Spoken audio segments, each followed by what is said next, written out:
Oh, that's what I would do. Okay. I'd like to call the meeting to order, please. Please take a seat. That includes you guys too. You take a seat. Everybody take a seat.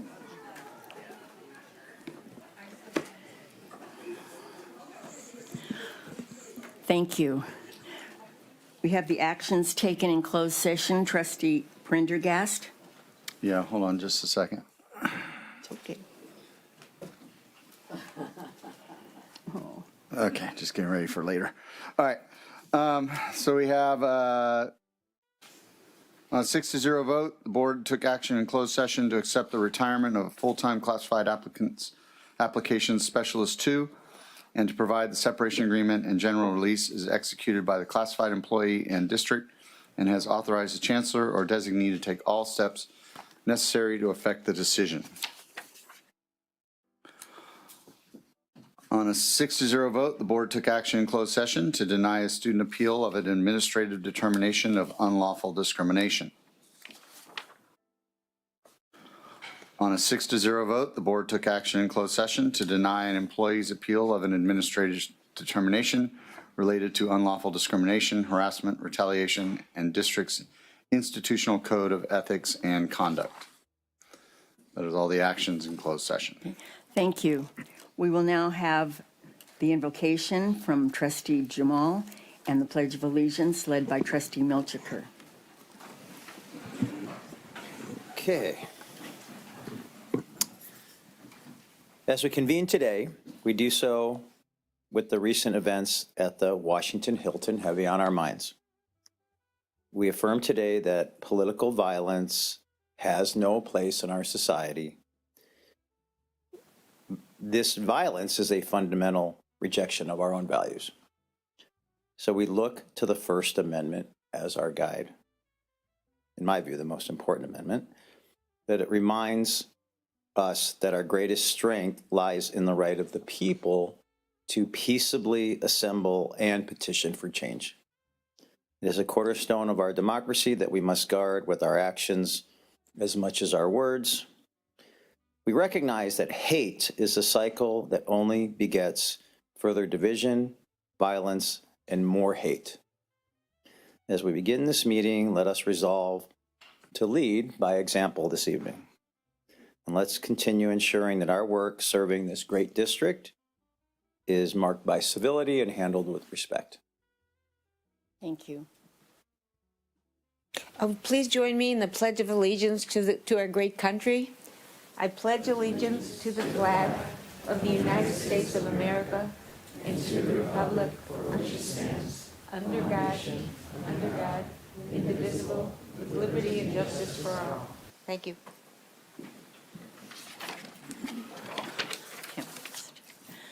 Are there any public comments? No?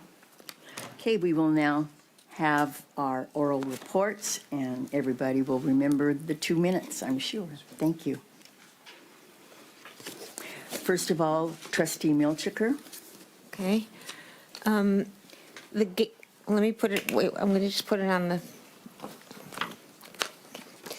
the GAPA 4+1 event at IVC was delightful. Chuck Redding, the former commissioner of the IRS, was the keynote speaker of the event. The lovely Fine Arts Theater was filled with conscientious, very serious students. Chuck had so many suggestions and nuggets of wisdom that he generously and graciously shared with our students. The IVC GAPA 4+1 has been an incredibly successful partnership between IVC and Cal State Fullerton for 10 years now. IVC students have guaranteed transfer and complete their BS and master's degree in just 3 more years after they get their AA degree. Fullerton School of Accountancy is one of the only 5 California universities accredited in accounting and in business. Top firms recruit our graduates in taxation, accounting, investment, and more.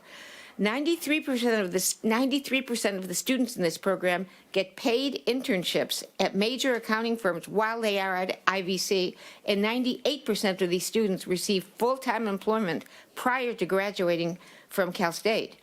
I'm so proud of the work we do in getting our students satisfying careers. These students are also essential to the success and growth of local business and industry. I want to plug a few events. On this Thursday at 7 p.m. at Saddleback, there's an annual enchanting student fashion show with fashionable appetizers by our culinary arts students.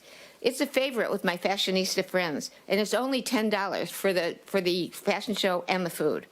Saddleback upcoming Pulitzer Prize-winning rock musical is an incredible bargain for $5 for students, and that's less than a latte, you know. So, or a movie, and IVC's production of Love and Information is just $10 for students and for seniors. Don't miss May's many end-of-the academic year celebrations, scholarship ceremonies, commencements, and splendid performances at both colleges. It's a busy, very heartfelt month for all of us. Thanks. Thank you. Trustee Bartlett? Thank you, Madam President. So since our last board meeting, I've had the pleasure of attending on April 7th. I was interviewed by Laguna Woods TV to talk about Saddleback College, IVC, and ATAP, and what makes our colleges special. So, of course, there was a lot to talk about. We covered a whole host of topics and discussed the Emeritus program in detail, which, of course, we know appeals to many of the seniors. April 16th, I attended the IVC Employee Recognition Ceremony. It was great to see so many IVC staff with longevity of 5, 10, 15, and 20-plus years. April 20th, our Board of Trustees interviewed the final 4 candidates for Saddleback College President. We're going to miss President Stern, but we know you're going to have a great time in retirement. We had some excellent candidates and made a good choice. April 27th, of course, today is our Board of Trustees meeting, and tomorrow, April 28th, I look forward to attending the Saddleback College Employee Recognition Ceremony. And that concludes my comments. Thank you. Trustee Dack?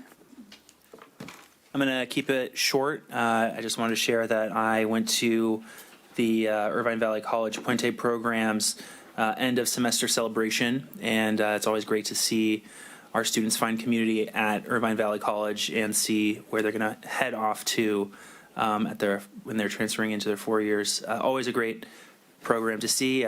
Very successful. It's only been around for 5 years, but it seems like it's been an institution. So I'm happy to see how successful that is, and hope it continues going forward as strong as it is right now, even with Lisa Alvarez leaving at the end of the year. Thank you.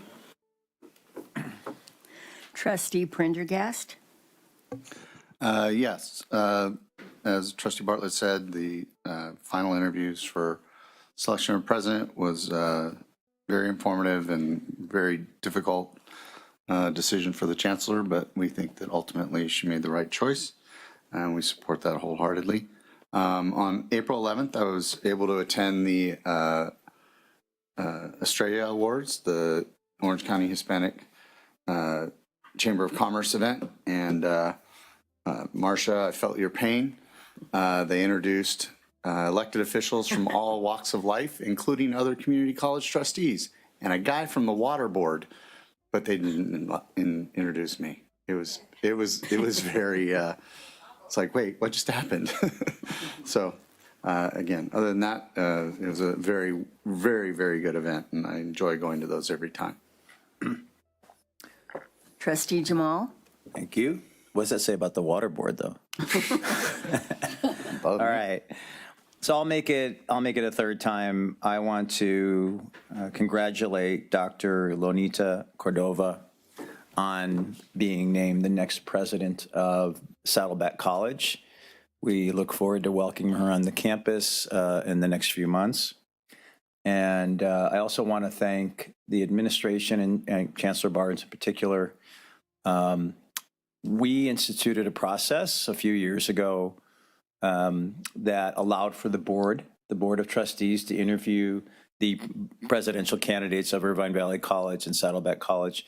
And this was worked through a compromise, because I think there were some in the district that felt the board shouldn't be involved, and there were some on the board who felt we need to be more involved. And I think we found the right middle ground, if so to speak, that allows us to have an opportunity to interview both candidates, because they are significant leadership roles. But at the end of the day, it is the chancellor's decision. But I thought the interview process was was good, and I think and they're all strong candidates, but Dr. Cordova, I think, is going to be an exceptional addition to the campus here at Saddleback College. And we'll have more to say about you, Dr. Stern, in a few months. We'll reserve that time. Thank you.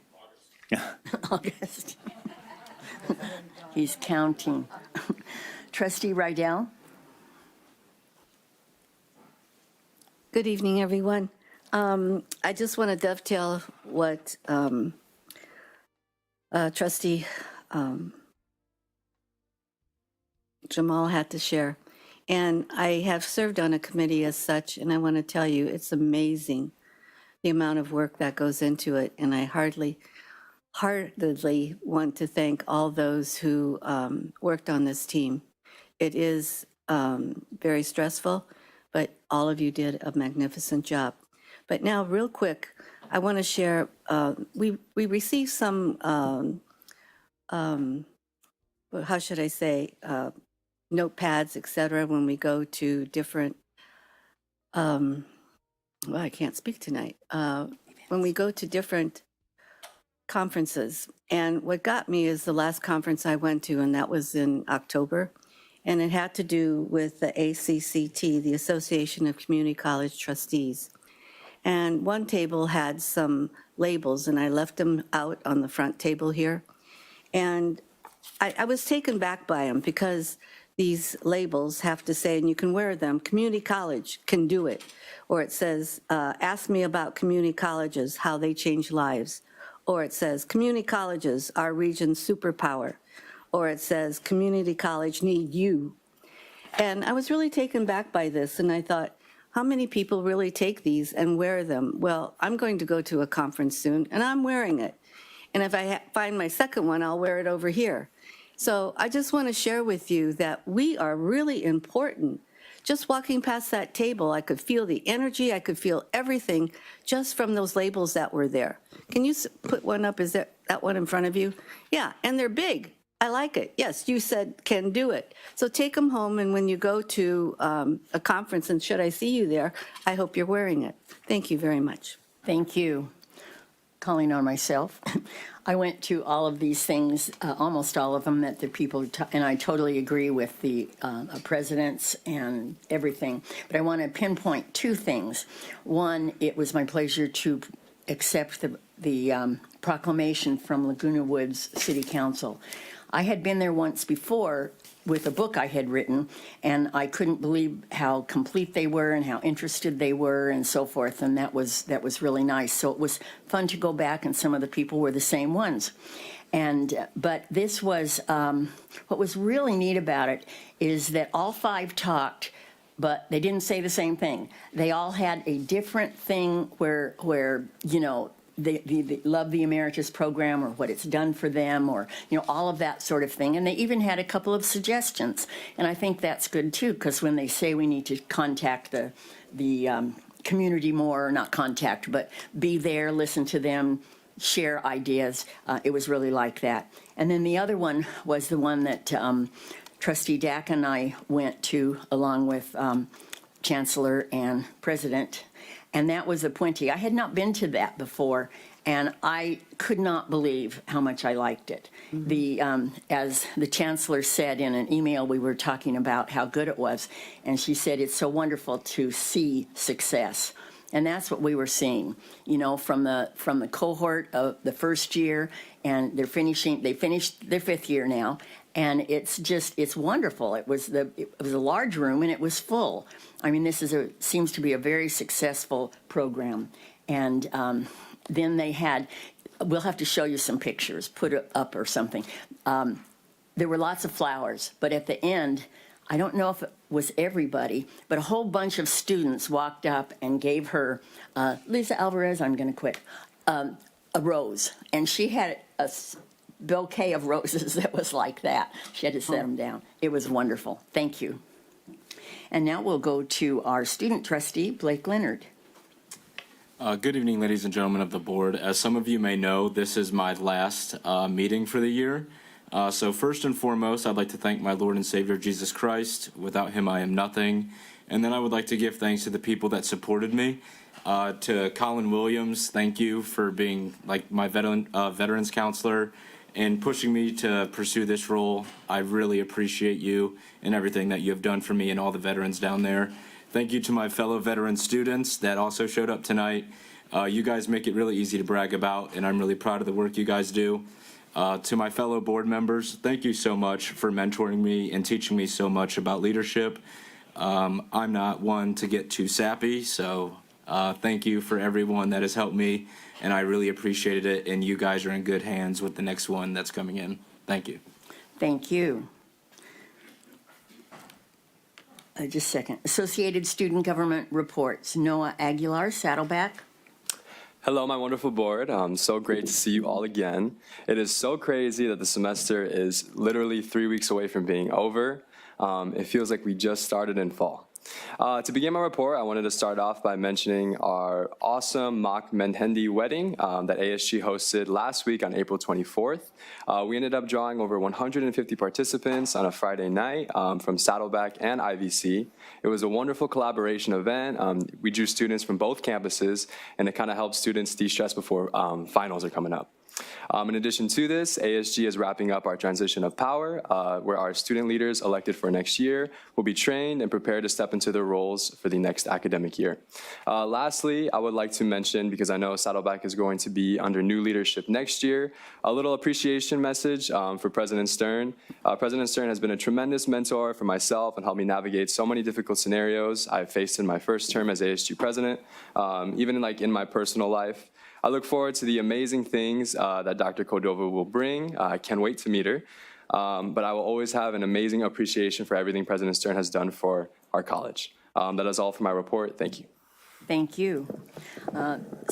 President of IVC, Maba Ahmad. Greetings, member of the board. Like Noah said, I can't believe the semester is ending in 3 weeks, and honestly, it's been a ride. Our ASG has been super busy the last month. We've held a game night. We've had an Earth Week where we've had a clothing driver swap, which was super successful. We almost ran out of all the clothes we had donated from students. And then in addition, we had Sustainable Art Day. We had students come and paint and do all those kind of things. And then we had our biggest event, the Earth Day Festival, where we invited over 25 students to do live music and perform for our student body. And then from there, we had a lot of vendors, a lot of different ways students could engage and just celebrate Earth Day. And then from there, we also ended with a movie night. We also tabled at the preview night. ASIPC was trying our best to recruit as much incoming freshmen to ASIPC as possible. So I saw a lot of future leaders there, and I'm excited to see where they go and if they do decide to commit to IVC. In addition, we also had ASIVC also hosted a laser hack, and it was super successful. We had 36 hours of coding, and we had 40 participants, and we had top 3 projects of people who won a bunch of things, and we had a lot of sponsors come in. So overall, it was a super successful event. And then we're going to be holding our ASIVC and ICC award ceremony on May 7th. So all in all, we're super busy, and we're super duper happy to have all these opportunities to engage our students. I'm continuing my progress in the last month to ensure or figure out how to get free printing across campus. So far, I've got 88 student testimonials saying that they have some kind of connection with free printing or want it on campus. So we're figuring that out, but again, super grateful, and thank you for your time. Thank you. Saddleback College Academic Senate, Frank Gonzalez. I can't even see that. Thank you, board. I first we had elections for our executive team for the next year. So congratulations to Erica Vogel from anthropology for our president-elect, Michelle Gustafson, counselor for our vice president at large, and Carolyn Seaman and Michelle Duffy, who will be splitting the recorder role across fall and spring. And then, of course, Dan Walsh is our past president. I also wanted to say congratulations to all of the outstanding teachers of the year. I won't get into the names because I see that they're on the agenda, but I did want to bring up specifically Taylor Brooks, who I have known since he was a student of mine. Here, I'm sorry, I shouldn't have said that. Since he was a student here at Saddleback College. And also Deanna Valdez from IVC, who I have known as a friend for quite some time. and you may not know, is actually in the running for YouTube Teacher of the Year. So she's made it to the quarterfinals. She's very popular on YouTube, so she's amazing. Then we sent a team to ASCCC plenary this month, and so very informative with PD sessions and resolutions. I've got 40 seconds. Our part-timers have been organizing quite a bit, and so they have a newsletter out and now have a senator per representational area. So they'll have up to 10 individuals on our academic senate, which is great. And I'd also like to mention I sent a welcome email to our incoming college president, Dr. Lonita Cordova, just to congratulate her and say that we were excited. And she sent a very cordial reply back. And that is it. Thank you. Thank you. Irvine Valley College Academic Senate, Rebecca Beck. No report. Okay. Faculty Association, Robert Melendez. Good evening. So I wanted to take the time to celebrate what I saw as 10 new full-time faculty that will be joining South Orange County Community College District amongst the two colleges. I know the last couple of board updates, I've been kind of talking about those that were retiring and the impact they've had. I'm looking forward to these 10 individuals, and I know this is just the start, because I know there's a couple more hiring committees still going, but it is exciting seeing new faces and new individuals come into these full-time roles. Not only because they have to kind of do some of the heavy lifting that, you know, those up here that are part of the faculty would like to hand off to them and get support with them on, but also because they are going to be the future of this district and more importantly, the college.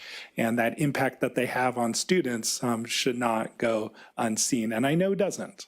The last thing I would like to do is just kind of call out those special efforts that the faculty, full and part-time, make in just helping support our students to get to graduation and also to get into their careers and even transfer.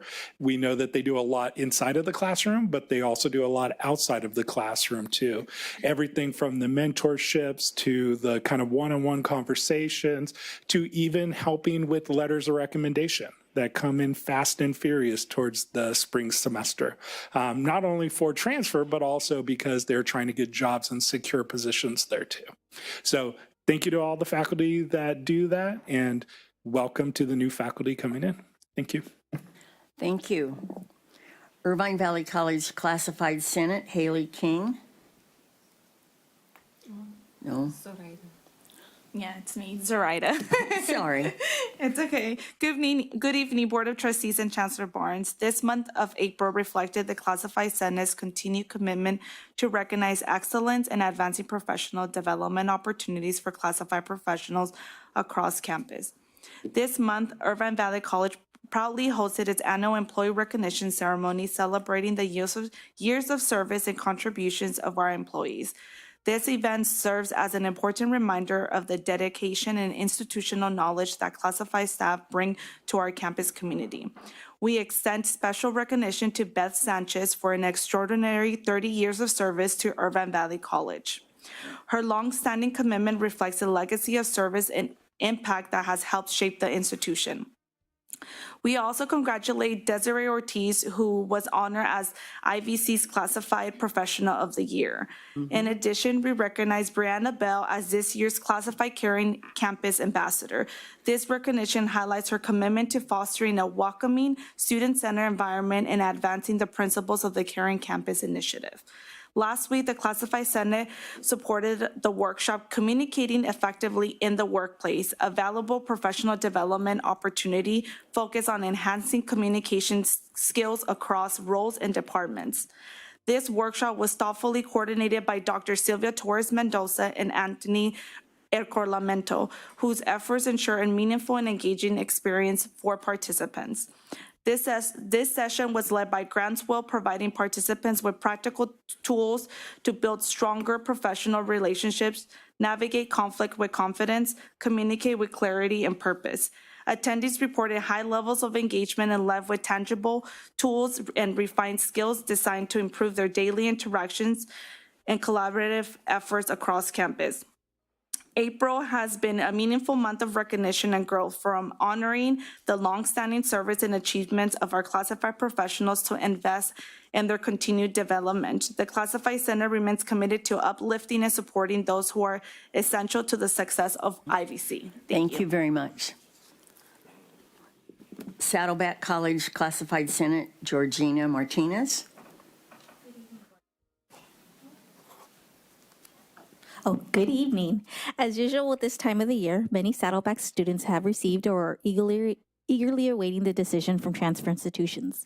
They have the grit and talent to go far, and they are lucky to have an amazing counseling department that guides them on their educational journey. I would personally like to thank the classified professionals in the counseling department for their dedication and passion for what they do. This includes Rini Ramirez, Christina Bolin, Natasha Noriega Goodwin, Jeffrey Long, Carla Kahn, David Gonzalez, Maggie Masiri, and Mina Zamari from General Counseling, Bailey Dixon, Elsa Chacon, Corinne Allen, Gianna Piva, Jasmine Ramirez, Marlene Sayas, Maxwell Lamar, and Mike Sauter from DSPS, Elizabeth Hillman, Lorena Toledo Duran, Stacy Anderson, Stephanie Aguilar, and Angie Valise from EOPS, Barbara Benavides and Judith Pohl from the Transfer Center, Eric Hilden, Donnie Minio, Juan de la Cruz, Rachel Roberts, and Judy Davila from Career Resource Center, Kim Rizvani, and Rima Tarazi from VETS. As for Classified Senate, we will hold elections for the 26-27 executive team this Wednesday. This special election meeting will also include a presentation by Carrie Irwin on Middle College, and our final meeting in May will have guest Chancellor Barnes and Vice Chancellor McDonald closing out the academic year and helping us prepare for the upcoming one. I'd also like to give big congratulations to Saddleback's Classified Professional of the Year, Manny Garcia. We could not have survived Banner without him. Thank you all for your continued support. Thank you. Classified School Employees Association, Desiree Ortiz. Thank you. Thank you and good evening. First of all, thank you, Zoraida, for your support, and everyone. I'm honored and humbled to be able to represent the classified as Classified Employee of the Year. But tonight I want to recognize 5 of our classified employees who, thankful to our recent contract, will be able to take on a retirement. There are 5 classified employees, and if you look at the years of service combined, it's over 119 years of service. Wow. Yes, let that seep in, right? First, I want to recognize Kavir Akhtar here at Saddleback as Senior Administrative Assistant, 32 years. A dear colleague, Raul Gutierrez, here at District, Application Specialist, 27 years and 10 months. Jim Langford, who is a Senior Lab Tech here at Saddleback in the AMP department, who's been here 10 years. A dear colleague of mine, Rachel Manders at IBC, is a grant analyst, 18 years and 7 months. And last but not least, not only dear colleague, dear friend, and my IBC family member, Angela Muhaney, who many of you know in this room, 32 years and 1 month. Oh. Angela was the first classified professional that I met, and I was a new employee at IBC. She took me under her wing, and she got me involved in leadership and Senate. And because of her, I'm here standing with all you. So thank you for your support, and thank you for all you do for our classified. Thank you.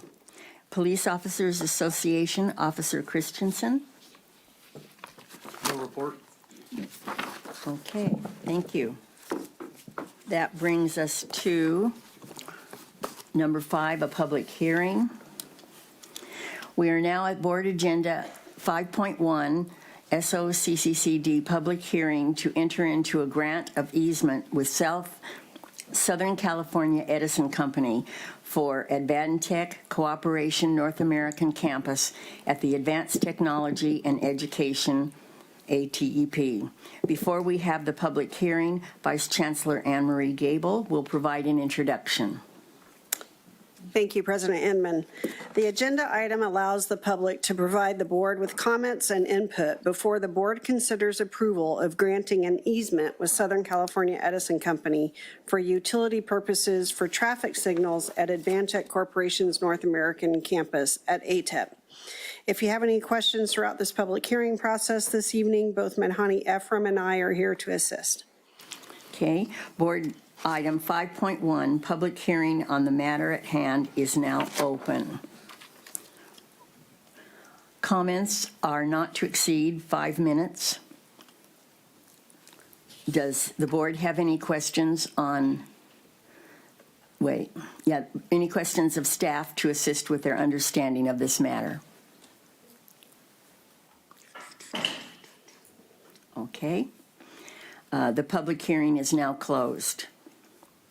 Vice Chancellor Gable, does the staff have any responses? We didn't really have any questions, but anything else you would like to say? No, thank you. Okay.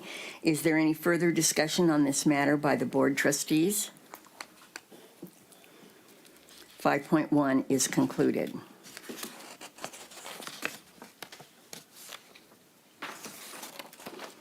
We will now move to item 5.2, the board's approval of resolution 26.12. So moved.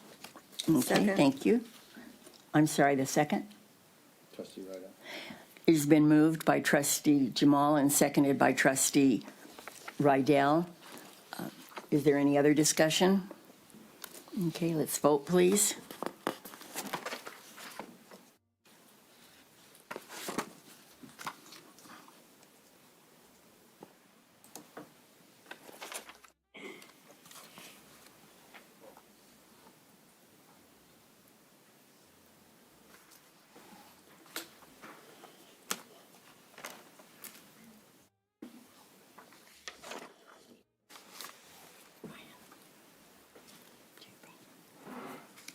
Is it open?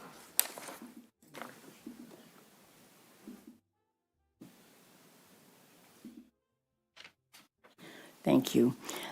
The motion carries on a 7-0 vote with student trustee voting as well. Okay, thank you.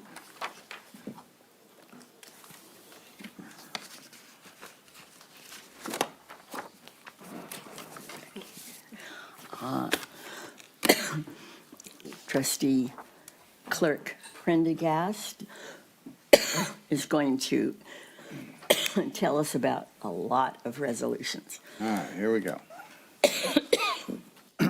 Agenda item 6.1, resolutions recognizing Irvine Valley College Employees of the Year. Full-time Teacher of the Year, Deanna Valdez, whereas Deanna Valdez is as a dedicated full-time mathematics instructor at Irvine Valley College, consistently demonstrates exceptional enthusiasm and commitment to teaching, fostering an engaging and supportive learning environment for her students.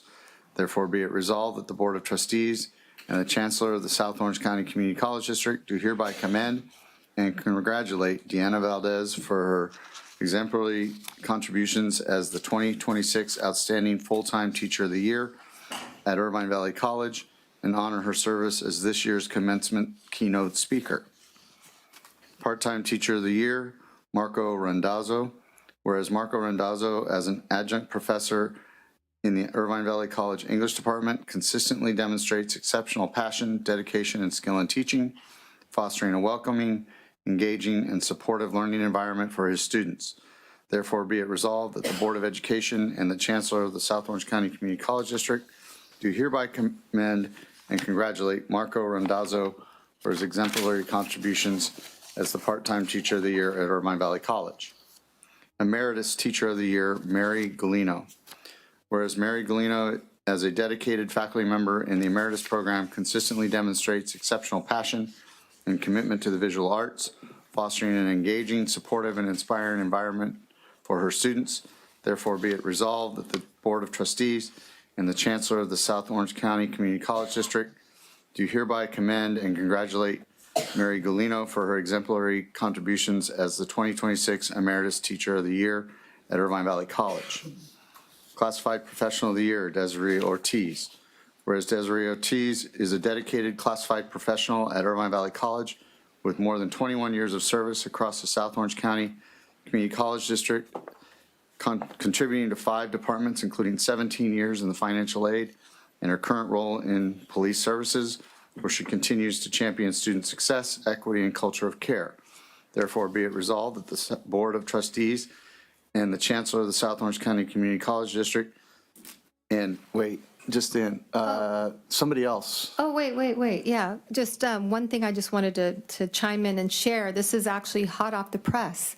We just got notice from the state of California through the California Community College system that we have the classified employee of the year for the entire state in our room, Desiree Ortiz. Congratulations. Also commend and congratulate Desiree Ortiz for her exemplary contributions as a classified professional of the year at Irvine Valley College. Her dedication to students, staff, and the broader community reflects the highest ideals of service, leadership, and excellence. Manager of the year, Karen Orlando. Whereas Karen Orlando, Director of Annual Giving for Irvine Valley College Foundation, is an exceptional and deeply dedicated manager whose leadership extends far beyond the foundation office. Therefore, be it resolved that the Board of Trustees and the Chancellor of the South Orange County Community College District do hereby commend and congratulate Karen Orlando for her exemplary leadership and contributions as the 2026 Manager of the Year at Irvine Valley College. I'll now entertain a motion and a second for these resolutions. I so moved. Second. It has been moved by Trustee Milchiker. It has been moved by Trustee Milchiker and seconded by Trustee Rydell. Vote, please. Oh, okay. Discussion. Who would like to speak? I think it's been said. Trustee Datt. I just want to congratulate all of our, recognitions, especially Desiree Ortiz here being recognized by the state is fantastic, and just know that your work is noticed. Trustee Jamal, is that? Ditto. Ditto also. We're very fortunate to have the state classified ditto, employee I of the guess. year in our Yes. college. Thank you. Thank you for making us proud. Thank you. Yeah. Okay, thank you so much. I think we want to take a picture of Ms. Ortiz. Didn't we take Oh, one? wait. Didn't we take already one? did. No? I thought we did, didn't we? We didn't vote. No. Did you say We haven't photo? voted yet. Okay, let's vote. vote. Okay. Then vote.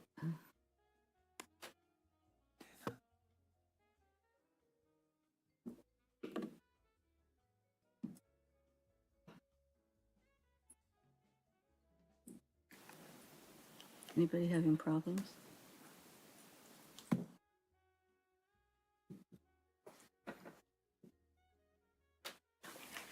So now how do I refresh this up here? Excellent. Over. I know, it won't click. Okay, they haven't done it yet. Oh, no, I'm back. Yes. Oh, here we You already voted, yeah, no. Okay. The motion carries 7-0 with student trustee also voting yes. And now it's time for the picture, right? Who are we taking a photo with? Desiree. Well, no, I would love to, but we did take a photo last month. We can take another one. But didn't we take a photo? Okay, so I'm happy to do it again. Well deserved. I'm just suggesting maybe since we have the photo from 1 month ago, we can use that photo again and now on the statewide award recognizing it. Unless we want to do it Or when the she photo gets again. When she gets the state I've award, been we'll do another told photo. that But didn't she get- there would be a wonderful picture at a ceremony at the state. Yes. So we'll all look forward to seeing that. But she won, didn't she? Yeah. Isn't she classified employee of the year? Yeah, we're going to announce it at the state Oh. this week, and then there'll be a ceremony up at the state. Ooh, yes. Good. Party So time. you get like plenty of opportunities for us to post photos of this. Of Okay, you. so moving on, number 7, Board of Trustees and the Chancellor, 7.1. Oh, no, we got way more to do. Oh, I'm That was A lot of 6.1 of resolutions. 8. A lot of resolutions. okay.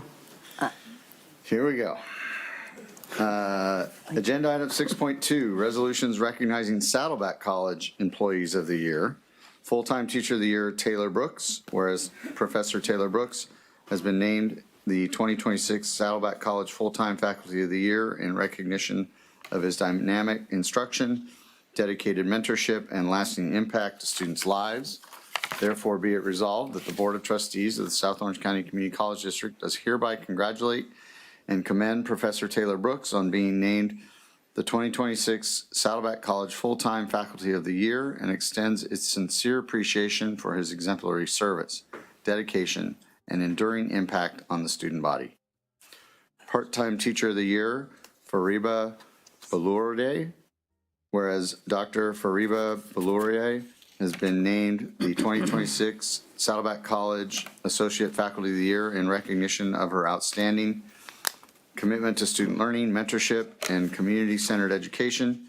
Therefore, be it resolved that the Board of Trustees of the South Orange County Community College District does hereby commend and congratulate Dr. Fariba Balourde on being named the 2026 Saddleback College Associate Faculty of the Year and extends its sincere appreciation for her exceptional teaching, mentorship, and lasting impact on her students and the college community. Emeritus Teacher of the Year, John Huntington, whereas John Huntington has been named the 2026 Saddleback College Emeritus Faculty of the Year in recognition of his extraordinary dedication to students, passion for music, and enduring impact on the emeritus community. Therefore, be it resolved that the Board of Trustees of South Orange County Community College District does hereby commend and congratulate John Huntington on being named the 2026 Saddleback College Emeritus Faculty of the Year and extends its heartfelt appreciation for his outstanding teaching, artistic leadership, and lasting contributions to the college and its community.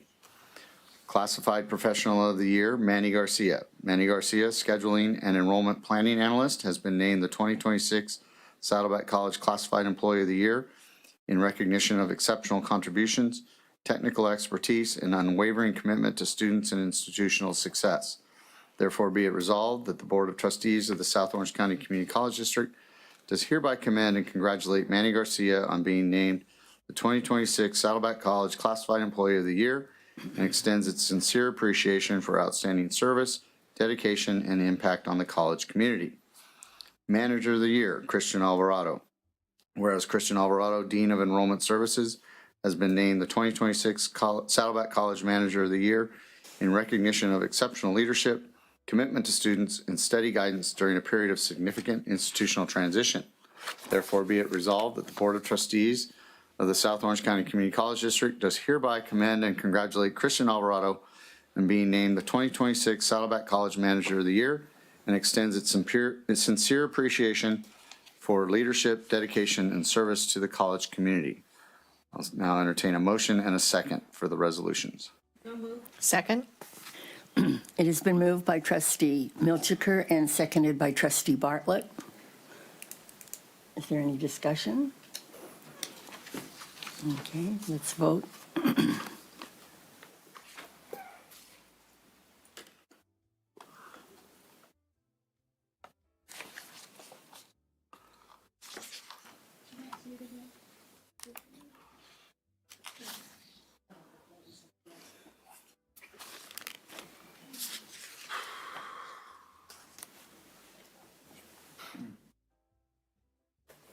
Oh, there you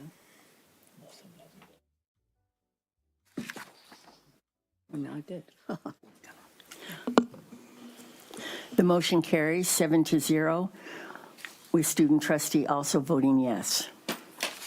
6.3. Agenda item 6.3, resolutions recognizing district services employees of the year. Classified Professional of the Year, Jennifer Bunkowski.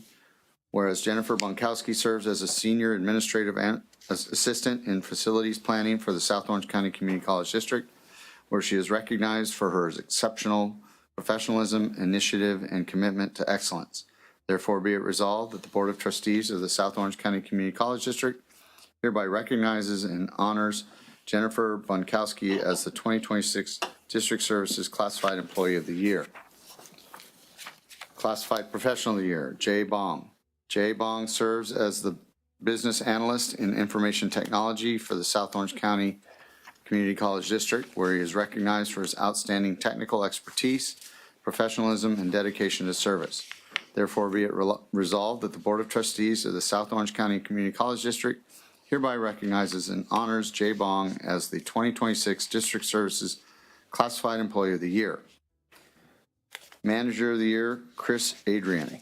Christopher Adrian serves as Human Resources Operations Supervisor for the South Orange County Community College District, where he has demonstrated exceptional leadership, professionalism, and a deep commitment to service. Therefore, be it resolved that the Board expresses its sincere appreciation for his outstanding contributions, leadership, and commitment to excellence in service to the district, and that a copy of this resolution be presented to Christopher Adrian as a token of the board's gratitude and recognition. May I have a motion and a second? Second? It's been moved by trustee Milchiker and seconded by trustee Bartlett. Any comments? Okay, let's vote, please.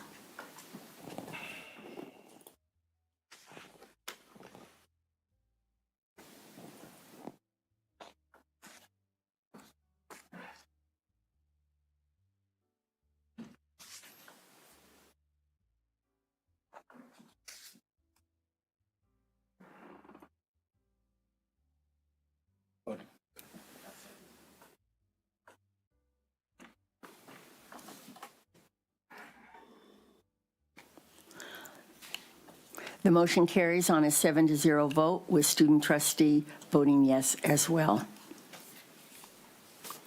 6.4.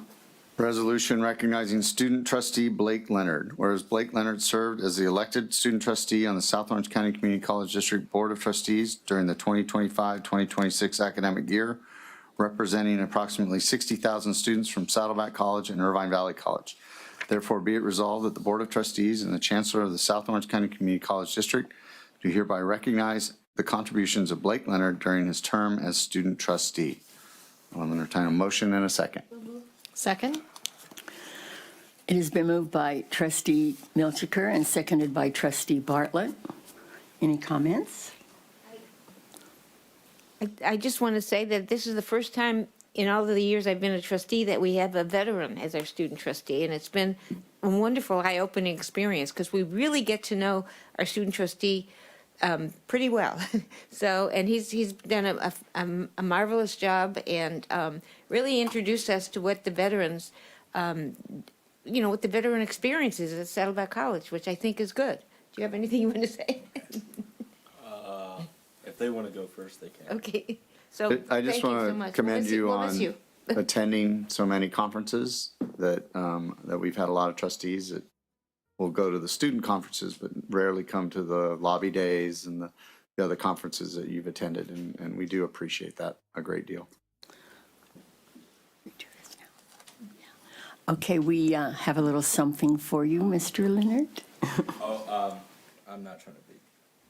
I just wanted, Put their hand up over there. yeah, I just wanted to say thank you. And something else that maybe other people don't know, I do know that you do a lot of tutoring, a lot of teaching behind all that you do. It's absolutely amazing, and how fortunate our students have been to learn from you. It's very much appreciated, and you're off to a great start at Chapman. I'm very impressed, and I think you will share that with others again. Okay, thank you. Thank you. For sure. Yeah, I'm sorry. I'm not one to get super sentimental or emotional, but I do like to be pretty upfront. I'm very thankful for the opportunity. It was a very big jump out of a comfort zone from like the previous life that I lived. And I'm very thankful, mainly for the students. Like over the last week, I've got to interact with a bunch of you, and I was very like positive and like very happy that I had positive reinforcement from you guys, because you guys are why I did this. I didn't do this for me. I didn't do it for the resume. I just wanted to be more of a voice for you guys. I think everybody that walks through these buildings, no matter what hall or what building you're at, I think you're the future leaders of this world, and I want you to carry yourself and perform like it. I don't want any of you to ever second guess or doubt yourself. Like, I'm just going to go to whoever accepts me, like, screw that. Like, tell people you want to go to Stanford and you want to go to Harvard and go there. And I think all of you can. And thank you for the mentors that I've had, and you know who you are. Like, you have showed me what it means to be a leader outside of the military, and I'm ever so grateful for it. And honestly, like, just thank you for it all. Like, I'm so blessed to have done this, and I really appreciate it. And I'll end the comments at this point with really appreciated your enthusiasm. Sometimes people sit there the whole year and never say anything, but it was really good to see you participate and have the confidence and the leadership ability to be able to do that. Thank you. Well, we have a lovely plaque for you to celebrate you, so let's go ahead and go up to the front here.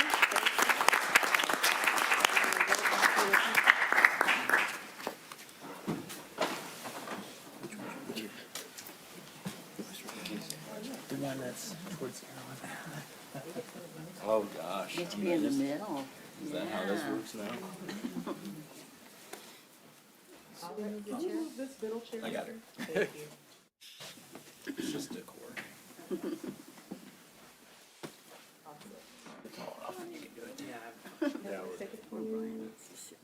One, two, three, smile. Beautiful. Thank you. Thank you.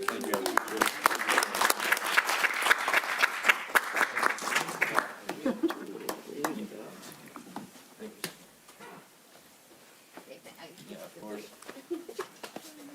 I'm gonna miss you too. I'll stay in touch, I promise.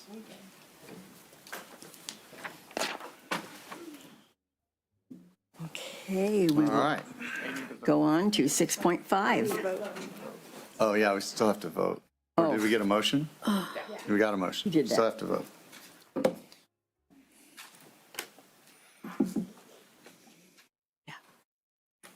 If you go back to show. You did this, right? Top right. To the what? Show line.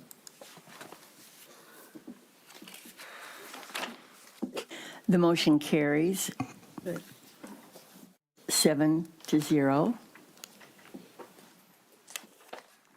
Okay, thank you. All right, so as we say in my swim practices, when we're halfway through a set, Bon Jovi. Older people will get that. Anyway, Agenda 6.5, resolution recognizing Classified School Employees Week.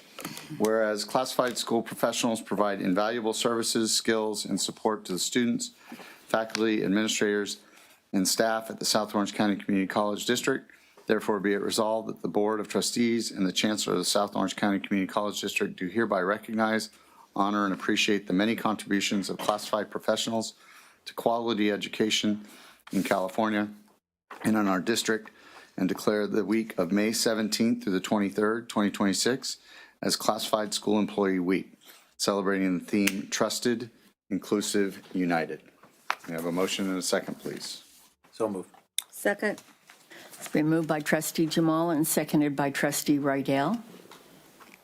Any comments? Okay, let's vote, please.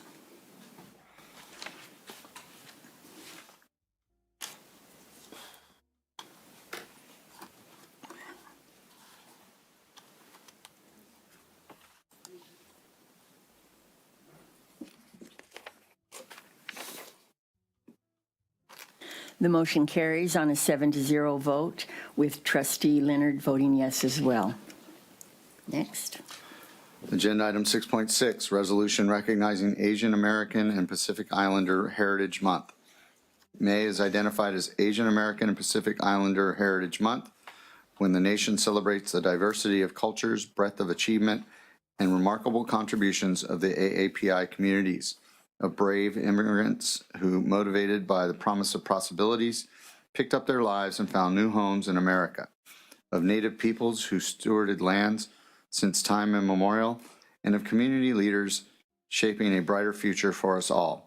Therefore be it resolved, the South Orange County Community College District Board of Trustees, we do hereby proclaim May 2026 as Asian American and Pacific Islander Heritage Month, and ask all students and employees to learn more about the history of the AAPI community through appropriate programs and activities. I have a motion and a second, please. I'll move. Second. It has been moved by trustee Dack and seconded by trustee Bartlett. Do you want it after the vote? I'm sorry, which one? Oh, I see, okay. Are there any comments about this one? Okay, let's vote.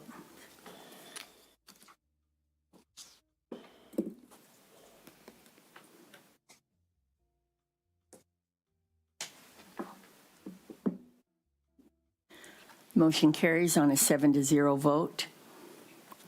Agenda item 6.7, resolution recognizing Mental Health Awareness Month. Approximately 1 in 5 adults, 22.8%, and 1 in 6 youth aged 16 to 17, 16.5% in the United States, experience mental illness or a mental health disorder in a given year, according to the National Institute of Mental Health. Therefore, be it resolved that the South Orange County Community College District declares May as Mental Health Awareness Month to highlight the critical role of the district and its colleges in providing crucial behavioral health services and resources to its students and employees. Now, a motion and a second, please. I'll move it. Second. It has been moved by trustee Dack and seconded by trustee Blake Leonard. Comments? Let's vote.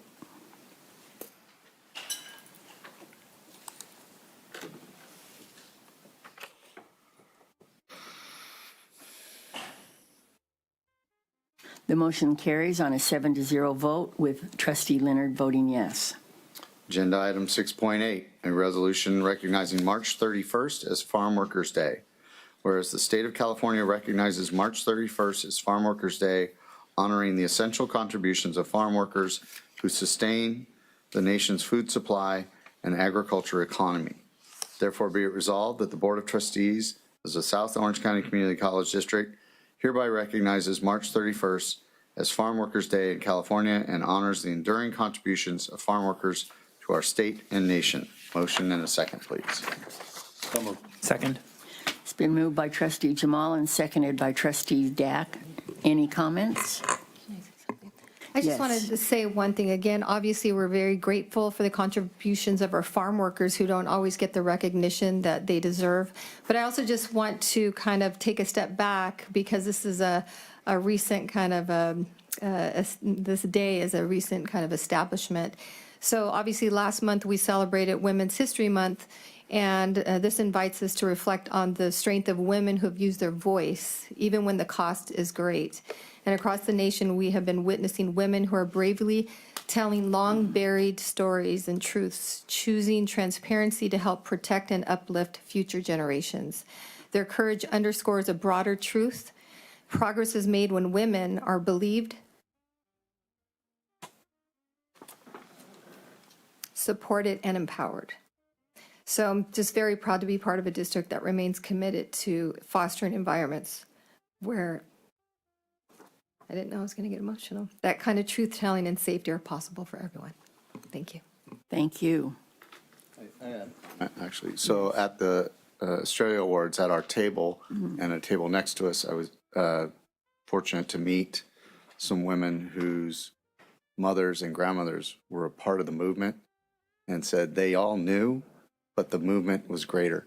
So they all kept quiet, but then now they're so glad that this has come forward and we can move to a different way of looking at the movement as a whole versus one person getting all the credit. And it was really powerful. Any other comments? Okay. Let's vote, please. So when you click it, just make sure that it says 6.8. Up here.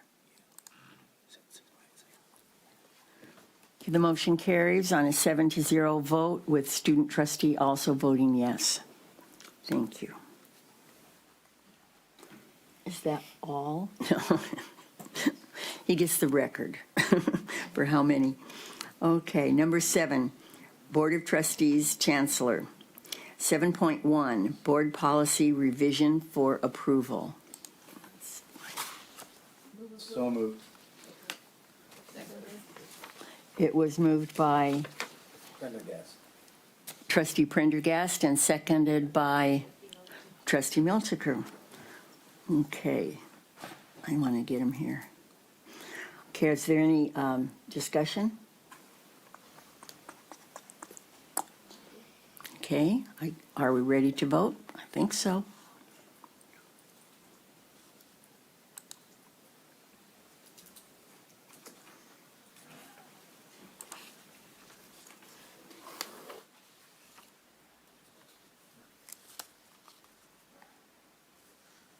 Here we go.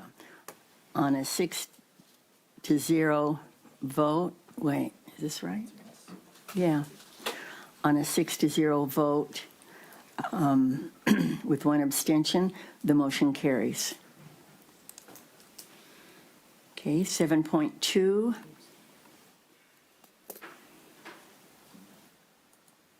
Do we have a motion for 7.2? Move the item. Second. It has been moved by Trustee Bartlett and seconded by Trustee Leonard. Is there any discussion? Okay, looks like we can vote.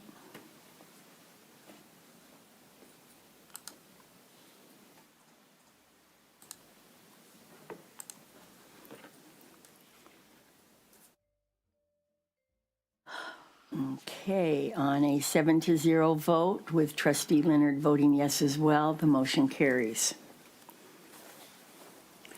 Okay, number 8, presentations. 8.1, basic aid allocation recommendations 26 and 27. All right, good evening. I thought I would move over here for the presentation. So tonight what we are doing is going through the recommendation for our basic aid allocation in preparation for our tentative budget for the 26-27 fiscal year. Oop, wait, let me go back. Next, back. All right. Sorry. Back one more. No, that's good. Good. Yep, there. Okay. All right. Sorry about that. He took away my keyboard. I know keyboard's not nice. Anyways. Okay. So with our basic aid allocation, as the board is probably familiar, this does go through various councils throughout both of the colleges. So it starts off with both of the colleges running through their budget councils, and then it feeds into the two lower committees, which is the Capital Improvement Committee and the District Technology Committee. Those two committees are shared governance committees representing district services, Irvine Valley College and Saddleback College, and it has all of the various constituents on it. Those two committees work through and come up with their recommendation for the ask related to basic aid. And then those recommendations from what we call KIC and DTC feed into the District Resource Allocation Council, or what we call DRAC. It's a very, I would say, lengthy process, but it's also a very good process where we are vetting all of the projects. Each of the colleges are going through the projects and reprioritizing their projects as every single year to make sure that the projects that they are putting forward are going to meet the needs of the colleges, and that it's not just implementing the facilities master plan or implementing the technology plan as they were originally developed.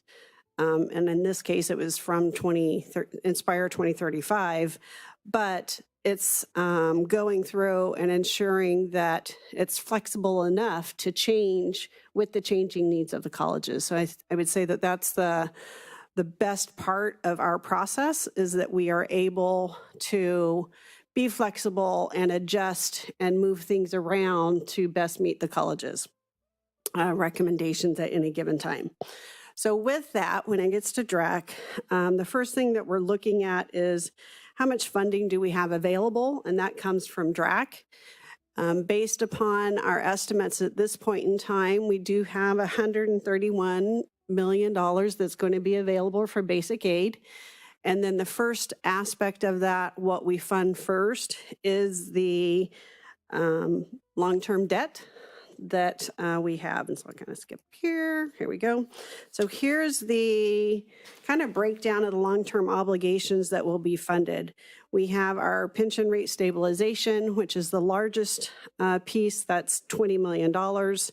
Our retiree benefits, this is our ongoing cost, or what we call our annual required contribution, or ARC, is $10.6 million. We did have a OPEB asset of $1.6 million, so that's reflected here. And then we have the smaller allocations for credit card and bank fees, trustee elections, and legislative advocacy. So all of those combined total $30.8 million. Moving into KIC, or the capital improvement requests, there are $82.2 million. I won't go through every single one of those. You can see them there. The largest bulk of it is related to capital projects. And then we have an ongoing allocation of $3 million to help the colleges towards making both of our campuses more accessible. So that's the ADA allocation. Then we have about $14.4 million for scheduled maintenance projects, and then another $9 million for renovation and other facilities projects that you can see the detail there. Moving to the District Technology Committee requests, those total $18.2 million. And again, a big chunk of that are considered district-wide projects. And then we have the breakdown between both Irvine Valley College and Saddleback College. And all of these projects do appear within the technology master plan. So we're moving forward on the implementation of that technology master plan. Here's just a shortened version of that. So you can kind of see it's a pyramid of requests, but the three items combined equal $131,153,480. And then knowing that we have future basic aid funding that's going to be needed, one of the things that we're always looking at is what is it going to look like for the next 3 years? And that's what this slide here is representing. These are purely estimates, but based upon the estimates of the DRAC model allocation that would need to be funded, which includes projections for COLA moving forward, as well as our projected long-term debts, and then the facilities plan needs for each fiscal year, along with the technology strategic plan needs for each fiscal year. You can see there that the bottom line is all negative. I would say that that is normal. It's not anything new. And so that's part of the adjustments that we have to do on any given fiscal year, is to determine, okay, for the projects that are in the plan, we're going to need to probably push them forward in order to, I would say, reconcile our asks, our wants with the cash flow that we have available. So, but the fortunate thing, I would say, for this district is that all of the projects that are in our master plans will eventually get funded. They may not get funded in the original year that we had estimated that they would get funded for, but they will get funded because we do have our basic aid allocation. You know, if we were a district that were relying on general obligation bonds, we wouldn't have that same scenario, because when they run out of money, their projects just don't get done. With us, I think it will just be an ongoing allocation, and eventually the projects will be get done. It just may be a little bit later. So with that, short and simple, we are requesting the board to approve the basic aid allocation for our 26-27 budget, totaling $131 million. And I'll open it up to any questions that you may have. Trustee Bartlett. Thank you. So in looking at the outlying years, I know you indicated there would be adjustments to the facilities master plan as well as the technology strategic master plan. Is there, and they were to be paid, these projects were to be paid by basic aid dollars, correct? Is there any opportunity to look at, for instance, on some of the infrastructure projects, there may be some federal rebates of up to 50%, maybe moving those projects up and getting a 50% rebate. I think on some of them, the deadline might be August for the Inflation Reduction Act. But just kind of looking at the different options we have, aside from general obligation bonds, there are other types of government, low-interest government opportunities for funding that we might want to consider instead of pushing out the projects, because as we push the projects out, they become more expensive. And so then we're looking at higher dollars out in the future. So just kind of balancing everything, what opportunities do we have to kind of look at things through a different lens on funding sources? So we are going after the Inflation Reduction Act projects where we can. We are doing it both for the Central Plant and the 12 kV project that have been awarded at Saddleback College. And we're looking at doing the same thing for the solar projects that are coming up at Saddleback College. With those dollars, what we're finding as we move further along in the process is there are some stipulations that are in there that we have to put into our contracts that we're wondering if it's going to increase our costs or not, but we're going to be bidding it both ways to see if we do that. And we have to outlay the cash first before we would ever get the money back. Right. So we're never guaranteed on how much we're going to get. So we do put that cash outlay. And then the way our board policy reads on any energy rebates or any rebates that we get, those funds do go back to the colleges. They don't go back into what we would call the basic aid pot, but it is money that's available for the colleges if they wanted to push a project up in the schedule using those funds, they could do that. So that is something that we do look at quite extensively, I would say. Okay, good. I'm just glad we're looking at all the different options and opportunities for funding these projects, because they're all worthwhile projects. And I know when we push them out, they just become more pricey. So. The other thing I would add on the cap outlay side, we are pretty aggressive applying for state funding related to our capital outlay projects. So we do the IPPs and the FPPs every year. And we kind of build that into our planning as well, assuming that we will get state funding. Unfortunately, that funding is tied into statewide bonds. And, we're going to need another statewide bond to continue to fund the community colleges with the projects kind of moving forward. Okay. All right. Thank you. Emery, is this a record for basic aid receipts? It is, yes. I thought highest ever, correct? Yes. Okay, I have a question. When you talked about capital improvement, I just have a question about our ADA expense. $3 million, when you look at everything else, is a small sum, but $3 million is a lot of money. Do we really need that much for ADA? I mean, we've built new buildings. Of course, it came with all that. And so why are we redoing them? Yes, we actually need, we did an accessibility plan that we had a complete review done on both of the campuses, I would say back in 2018, where they walked all of the campuses. And the need is closer to $80 million. And so? Yeah, 80, in order to fix all the sidewalks, all the, parking lots, everything that's out there. And I would say one of the challenges with your ADA projects is that the code continues to change.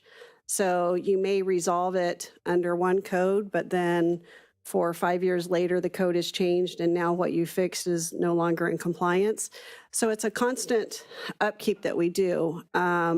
What we have done is every year we're allocating $3 million, and then we'll kind of accumulate either 2 or 3 years worth of funding to do large projects, and we split it between both of the colleges. So we're getting ready. We're in design right now for projects. And honey, do you remember the construction value of those? Close to $10 million that we will be going out to bid here shortly for those projects. So yes, we do need the $3 million every year for that. Trustee Rydell. That one was my fault.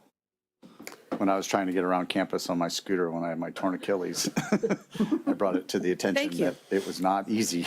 Wasn't. There were a lot of places where I just couldn't get through. And so I brought it to the attention of the chancellor at the time, and they did the study. Yes. I will say, one of those projects, not to ruin your surprise, and Chancellor Barnes is probably going to shoot arrows at me, but this room right here needs to be redone for accessibility. So that is a project that we're looking at to try to do that design. But first, we're trying to figure out where we're going to swing you guys for those board meetings for the few months that we need to take this room down.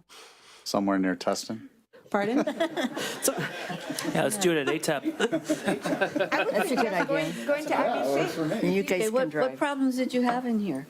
Not so much in here, but throughout camp, like there were a couple times where we would have like a ribbon cutting or a groundbreaking or something, and they would have us park in a certain lot, and then I had to get from that lot to the spot, and it was like, how do I get there? Like Okay. there were certain places that just didn't have any kind of a sidewalk or a ramp or anything. It was Yeah. all stairs, and it was, you don't know it until you live it. And That's true. And I got to live it temporarily in a way easier way than most people. That's But it certainly opened my eyes to the point where I was able to then bring it to the chancellor at the time and say, we have a problem. And that's 2018, because that's when I was in the thing. Okay, the chair recognizes Trustee Dack. So I'm looking at the future basic aid funding estimate slide.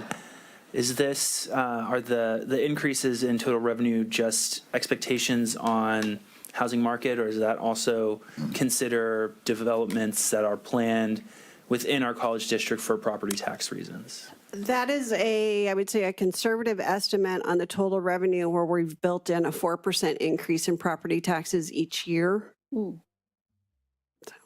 So so you're not considering any other developments in any other cities? Not So at this time. And it's- so I think that's why, each year we get better estimates. Kind of looking back historically over the last 5 years, it's ranged between a 3% increase to a 9% increase, back down to a 4%. So it has been pretty volatile, and we don't see a steady same percentage increase each year. So we kind of look at the average over the last few years, and that's what we use as our conservative estimate for the revenues moving forward. Okay. I only ask because my district includes Gray Park and Oak Creek and Irvine, and there's a lot of development going on there. So, Right.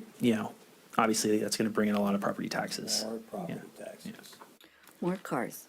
Does anyone else wish to comment or ask a question? Yes, Trustee Bartlett. So I'm tacking on to development. We've got 14,000 homes being built out at Rancho Mission Viejo, which should help from property tax standpoint.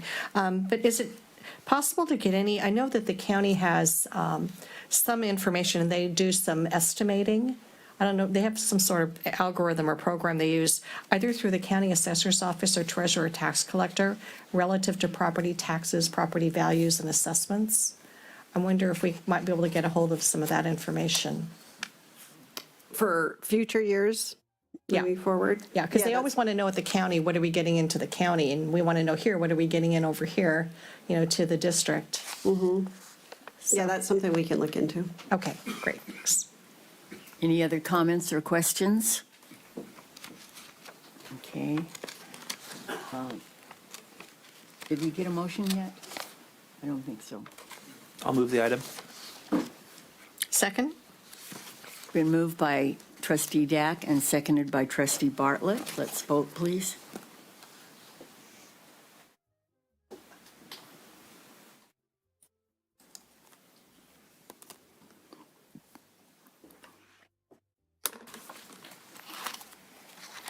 The motion carries on a 7-0 vote, with student trustee also voting yes.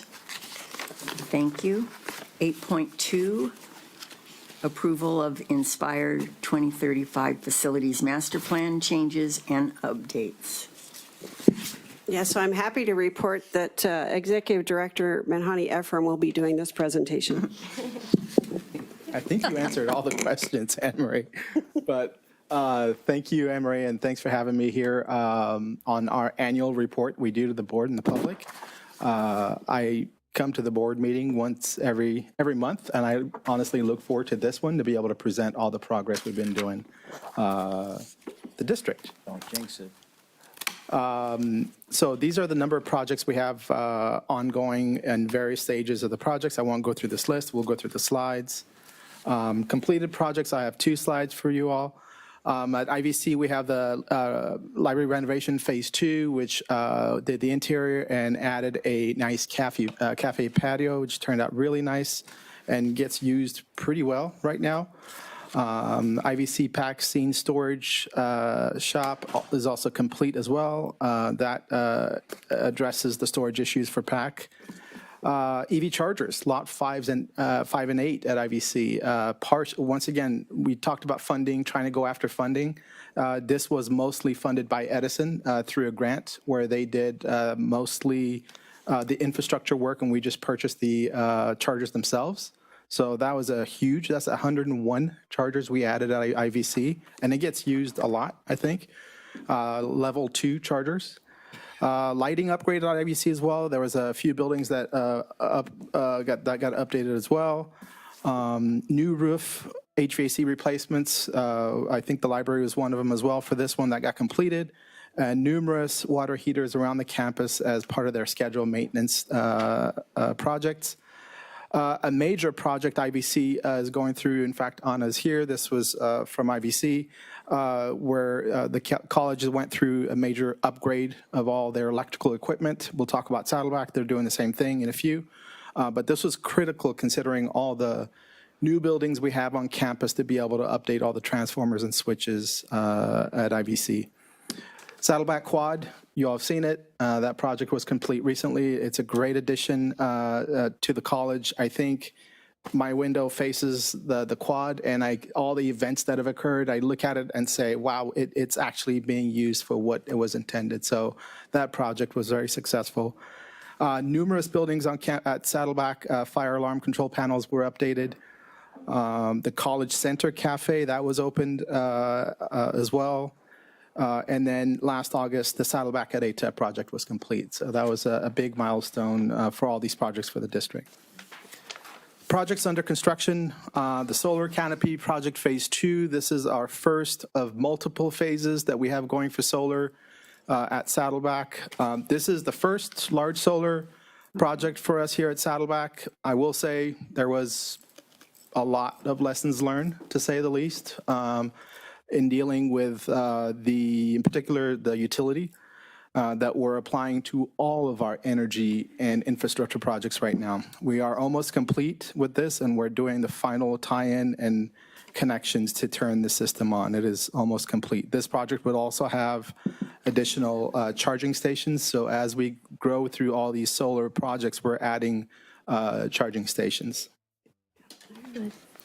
Math and computer science building. This is my project manager and I walked it a week and a half ago or so. It is coming along really, really nice. It is slated to be open this semester, so we're excited to get it going and for faculty to start using it. So I cannot wait to get this building open. So the computer science department, math department will be using the building. So stay tuned for an upcoming event for this building opening. IVC Arts Promenade Coffee Structure Project. This is a space between the PAC and the new fine arts that really needed work. We have now a meandering walk, large outdoor working spaces. Again, one of Anna's project at IVC, and also a new cafe. And so it kind of completed that space, honestly, where students can now meander and walk through the spaces. There are also, I think, if the colleges chooses outdoor learning spaces as well for teaching and art spaces and whatnot. So it's really came along really nice and good outdoor spaces. So this project is slated to be complete this spring. Big project at IVC, Student Services Student Union. the B100 building and Student Services Center, replacing those two buildings. So where the B100 building was before will be the current Student Services building, which is the picture to your right. And then the old Student Services building will be demoed, and that's where the Student Union building will go. So this is a pretty, I would say, large project. IVC right now is impacted heavily by that with traffic and construction work. But once it's complete, it will truly open up the campus. Part of the scope for this project is also addressing the entryway and the whole quad for the project. So it'll look very different and opening and pleasant. Central Plant project. This is one of many projects that we have that are critical energy infrastructure project here at Saddleback. One of the biggest thing that we're doing, we are decommissioning the cogeneration system. It's a very old system, a system that's a problem for the college FMO. And I know Megan, who's here, is probably excited to see it go. In its place, we're completely revitalizing the plant. In my career, I've done 2 new central plants. Never have I done a renovation like this. It's truly a big deal. We had to break it up in multiple phases. We have the current phase to where we literally have to create a separate mini plant outside of the plant so we can still have a running central plant. So the beauty of this, when all this is done, the goal is to have essentially the plant work late at night when everyone's asleep, when the rates are lower, and that's where the thermal energy storage tank come in, and they store the water overnight and spread it out during the day. And so the plant is quiet and running and not doing anything during the day except pumping the water. They do act as backup if if it's a really hot day. So from an energy efficiency standpoint, it's a pretty big deal. Anne Marie talked about the Big Beautiful Bill Act. We are going after funding after that, absolutely. So the hope is to have funds, get funds for that as well. So currently the project is with DSA, and as soon as it gets out of DSA, we're going to get it bid out and start construction. Baseball scoreboard replacement project. It's all in the name, I guess. We are currently in the process of replacing the scoreboard. The old one was demoed. It's really old. There's a temporary scoreboard installed right now, and while the new scoreboard just arrived, it's going to take a little before they install the structure and the actual sign up. And so it'll be a well-deserved sign for baseball, especially after they won the championship. So we're looking forward to that project being complete end of this semester. IVC, the parking lot 7, temp to permanent on the south side of the campus, south side of the soccer field. There's a curtain dirt lot that's changing, the campus is changing it to a permanent lot, approximately 110 stalls, and then it'll tie in to the new fire lane that was part of the IVC Arts Parmesan project. We'll have charging stations there as well, but more importantly, this was an ADA issue. There was no connection from there to the north side of the campus looping, if you will, so everyone was essentially walking in the street. So now we're making an accessible, safe path for our students. Projects in design, another major project here at Saddleback. We are replacing all of our electrical gear, the 12 kV switches. We're adding switches. There was only 1 or 2 before. We're adding multiple switches to give the campus some flexibility and to be able to remotely do it, safely do it, replacing all the transformers. So this is a major project that's currently under construction. And will prepare us for all the new buildings and all the new infrastructure that we need from an infrastructure load standpoint. So this is a good, timely project. College Center renovation. So as you all know, most of the tenants that were in the College Center, if you will, they're now in Gateway. Now we're looking at, while we're using that space as interim use for some functions, but we're currently designing that space for the long-term use. And so we are currently in design for that. And again, it will the goal is to have the AGB folks in that building move into the College Center, renovate the cafeteria and the building as a whole, and consolidate health services to the first floor. Good. Landscape improvement phase 2 here at Saddleback. We went through phase 1. As you can see, the North Marguerite entrance, the main entrance, you all see on the left side as you walk in, as you're driving in, that amazing improvement that we did. We want to do something similar. We are going to do something similar in multiple locations on campus, including Lower Marguerite and a few other places. Lower Marguerite, currently there is no ADA sidewalk to go from that street onto the campus. Even within the campus, there just isn't a good path for our students right now. So we're going to address that with this project and beautify it as well.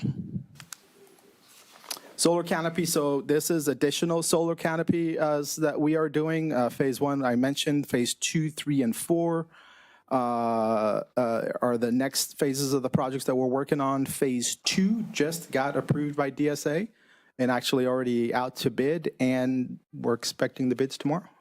And so that's another big one, and Marie kind of quickly touched on it, that we are also going to go after the Big Beautiful Act on and see if we can get additional funding for that as well. And then the phases 3 and 4, finishing up design, and those projects will be completed in the future. But all 3 of these projects will have additional car charging stations, level 2 and 3. I know, Trustee Jamal, I think in the past you had talked about the need for level 3, so that we made sure to add that. And but in order to do that, we had to make sure the 12 kV project and our load was ready for that. So we're ready for that. The other important item as well, we decommissioned the cogen at the plant, so now with solar, we need to store some of the energy that we have, so hence we are going to be doing battery energy storage as well. So we have a lot of energy projects going on at the same time. So we're very excited about kind of everything culminating at the same time here. ADA transition plan, I think Anne Marie talked about it real quick. Again, not to go too far into it, but when we did the ADA transition plan in 18 or so, that list was about a mile long. And so there's a lot to be done. And I think we're going to continuously work on that because new codes, new things come up.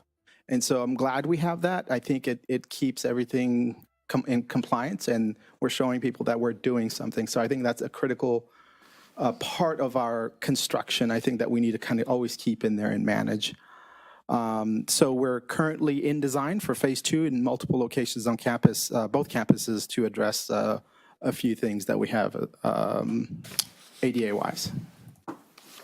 At IVC, we have the SAC building. We are literally just starting off with this, where we currently have the basic needs in the building right now, but we're going to be working with the college to start engaging and discussing conceptual programming and how that space will be programmed. And so we're literally in the infancy of design with this project. All right. Any questions? Marcia? I don't really have a question, but I just want to say that everything is looking really good. And when I attended the accounting program in the arts, it's actually in the Arts Promenade at IVC, and that whole auditorium, which is a beautiful auditorium, is filled up with accounting students, learning how to really get incredible careers, high-paying careers. And then right next to it, they have all these arts areas for the art students.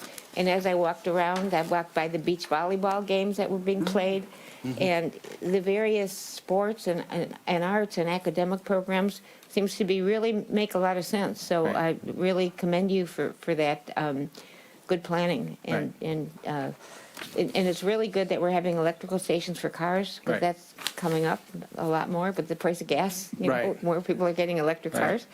And so it looks good to me. Thank you. You're welcome. I was going to add, Anne Marie mentioned, or there was a question about funding and going after funds. We're always going to do that. And just to state, in the last 7 years or so, we've had 3 state-funded projects. Good. And so that's upwards to $60+ million we've gotten from the state And we're going to continue to go after state funds for all of our projects. or State those and that federal qualify. funding with the big, beautiful bill funding too. Yeah. Great. Tim, did you No, want? Yes. Ryan can go first. Okay. All right, so I know this is maybe not specific to maybe your purview, but a lot of Irvine-centric stuff's going on regarding Oak Park, and one of the things is the Irvine Company has said that they will be expanding Jeffrey Open Space Trail, and it goes right through IVC. And I was just curious if you had any thoughts. Has there been discussion? Or is that something? Well, we're going to just kind of see what happens, and we'll figure out when that happens. So I don't want to go into too much detail. I don't know if John wants to, but they actually have reached out to us, and there's beginning stages of discussions with that. I don't know if John wanted to speak to that. As you probably are aware, the city and the Irvine Company are approaching this in a multi-step fashion. The most recent recommendation that the city unanimously approved from the Rezoning Commission was to rezone that space so that it could be a nature park, which is going to be probably one of the largest in Irvine, and it is not for recreation, not for athletic sporting events, but just an outdoor nature that will connect the Joss Trail. As you know, in our facilities master plan, we have taken into account the Joss Trail as it continues on the way to Barranca, adjacent to the campus. So we have had preliminary conversations with the Irvine Company about a bridge, potentially a bridge that would go across Irvine Center Drive. We have a preliminary meeting between the college facilities, district facilities, and the Irvine Company coming up in a couple weeks. And so we are in the early phases, but we are very supportive of that because it actually benefits the college in multiple ways, and then the connection to the Jost will really facilitate the flow adjacent to our campus. Yeah, I mean the what I'm seeing, it looks like there would just be much easier for students to, scooter or bike or something if they're living north of the 5. But I do remember that we have an easement on, because there's like the electricity lines that go over. Has there been any kind of conversation about, are we going to do that if that trail goes through there, or any sort of conversations about that? I'm just curious if this is something that's going to, what that looks like on our end.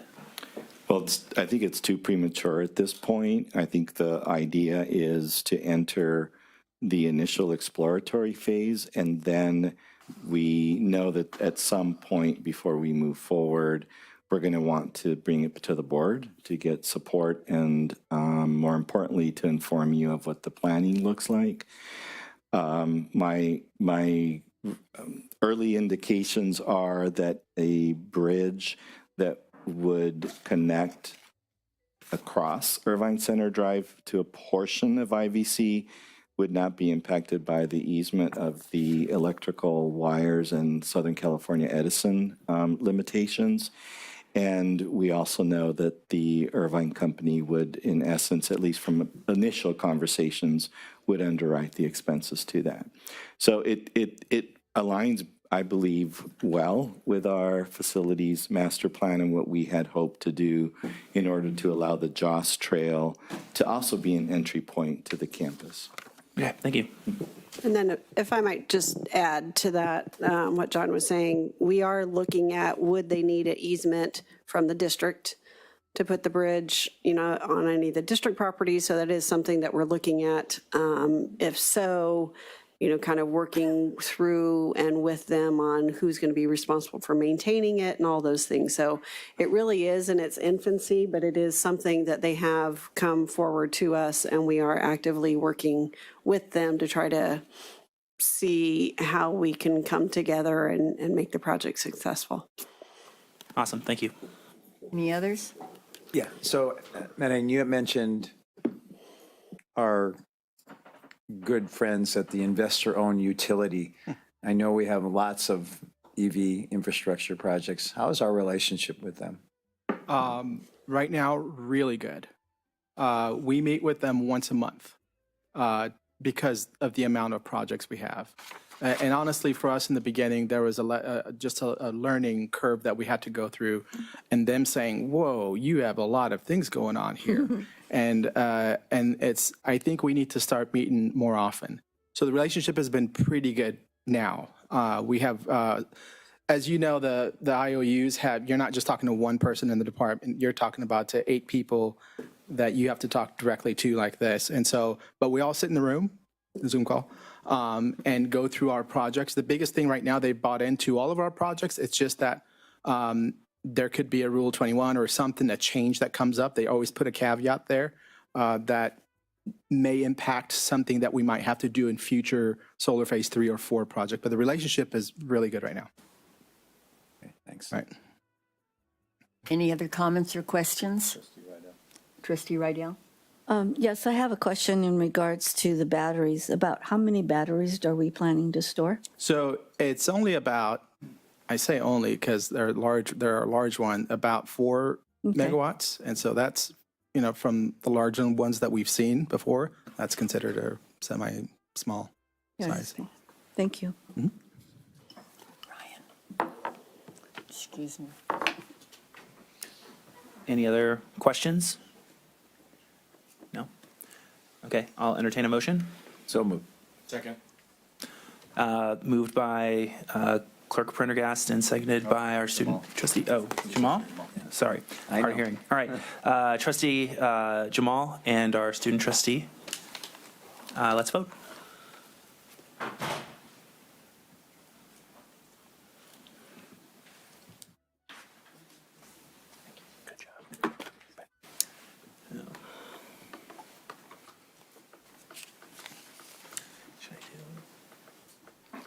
Should we wait for her to come back?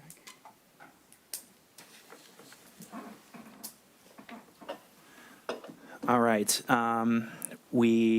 The motion passed. Oh, wait, is this right?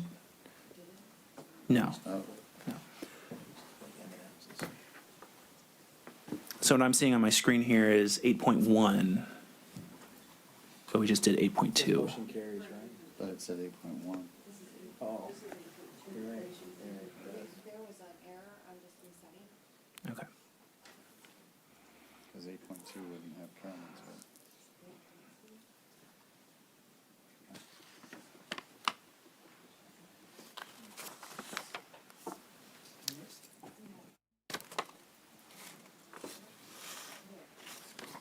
Okay, here we go. So motion 8.2 passes with 6 yes votes and 1 absence. On to item 8.3, the SOCCD Saddleback College and Irvine Valley College tentative student government and student representative fee budgets. I believe, do we have a presenter for this? Our students, all right. Come on up. And you can take it away. Yeah, do we? Is the presentation already up? It's right there. Oh, perfect. I just click it. Cool.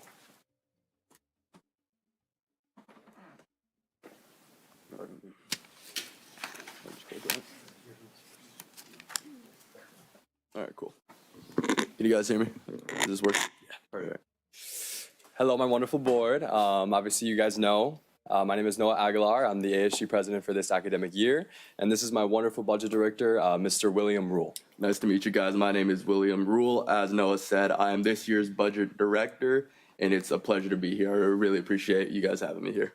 So let me change it here. So this is our budget highlights. So our revenue projections are $87,000 for the beginning balance from the unused funds from last year. And our ASG activity fee sales, we're projecting them to be at $250,000, and this is based on a conservative analysis. Our contracted revenue is projected to be at $45,000, where ASG receives 40.72% of the total contracted revenue. And we have our scholarship commitments, which is a dedicated pledge to allocate at least 20% of our total revenue to support student success through the Foundation General Funds, which provides matching funds for the foundation, and the Child Development Center, which helps to offset tuition costs for student parents utilizing the center. And then we have our contingency fund, which is $87,000, which reflects 100% of our beginning fund balance. Sorry. All right. So here is our tentative budget. So on the left-hand column, we have our adopted budget. The middle column is our actuals, and the right-hand side is our tentative budget for next year. So looking at this year's actuals regarding the bookstore contract, we see that we are only bringing in $20,000 from the bookstore contract, which is unfortunately a bit lower than what we were hoping for, although we are still waiting on some more funds to actually hit the account, so this number should increase slightly. Our activity sales are currently sitting at $237,000, which appears to be lower than our last year's adopted budget of $253,000.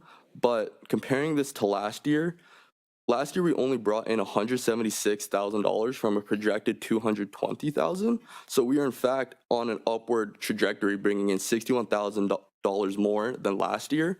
And this is why we anticipate that we will be bringing in $250,000 in next year because of this upward trajectory that we're on. So regarding the use case of the funds, so my committee and I, we have met and discussed on how we will allocate the funds for the next year. And our goal is to ensure that these funds are used as efficiently as possible, helping as much as the student body as possible. So some of the things that we were able to help fund are the speech and debate, transfer fairs, Pause for Pause, as well as the 5th annual Japan Fest, as well as many more. So now we go on to our student rep fees, and this is our $2 opt-out student fee where $1 goes to us and $1 goes to the state.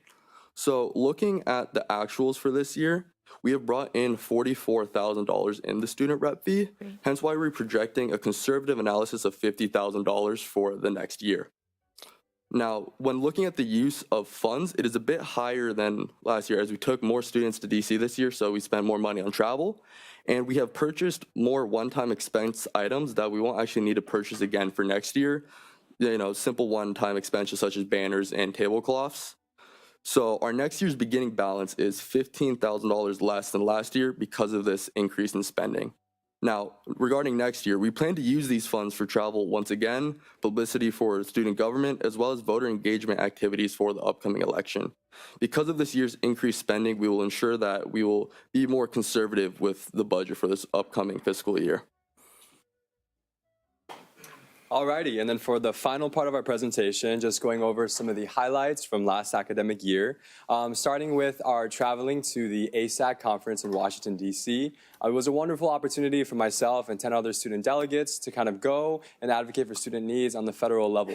It was cool because it was a professional development opportunity, not only for them, but for myself to be able to be in an environment like that and learn so much. In addition to that, obviously we've continued to fund the Okta Bus Pass program. This year, over the last 13 months, just a little bit over, we've had over 104,000 rides. So it's a wonderful opportunity for our students who face those barriers with transportation access to be able to finish their education, finish their degree, and continue further on. After that, we have continued to allocate over $150,000 in departmental and club funding.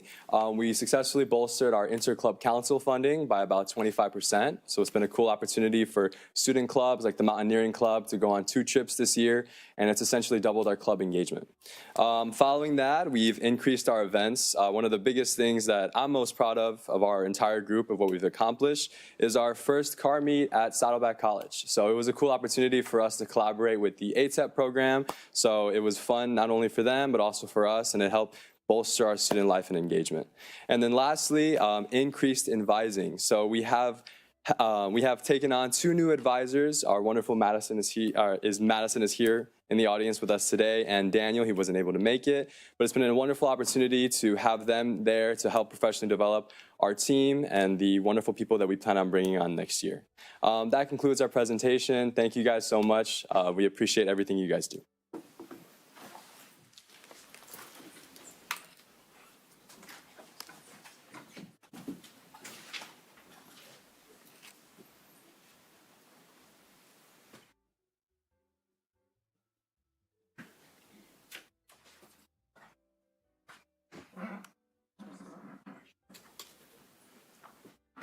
Okay, if you guys have questions, you should ask. I am so sorry. First time. Any questions? Any questions? For the Saddleback ASG? I have one, just out of curiosity on the car show. Is it more like classic cars, or is it like student cars that like they've done work on? Like just kind of a little bit more on what that entailed. Yeah, it was all the above. It was our first one. We actually we ran into a little bit of an issue because it was originally only to Saddleback students. We were able to get some workarounds, figure out like what to do contractually, but we were able to open it up to the whole community. So it was a community event. We registered, I think it was about like 100 cars. So we had classics, we had supercars.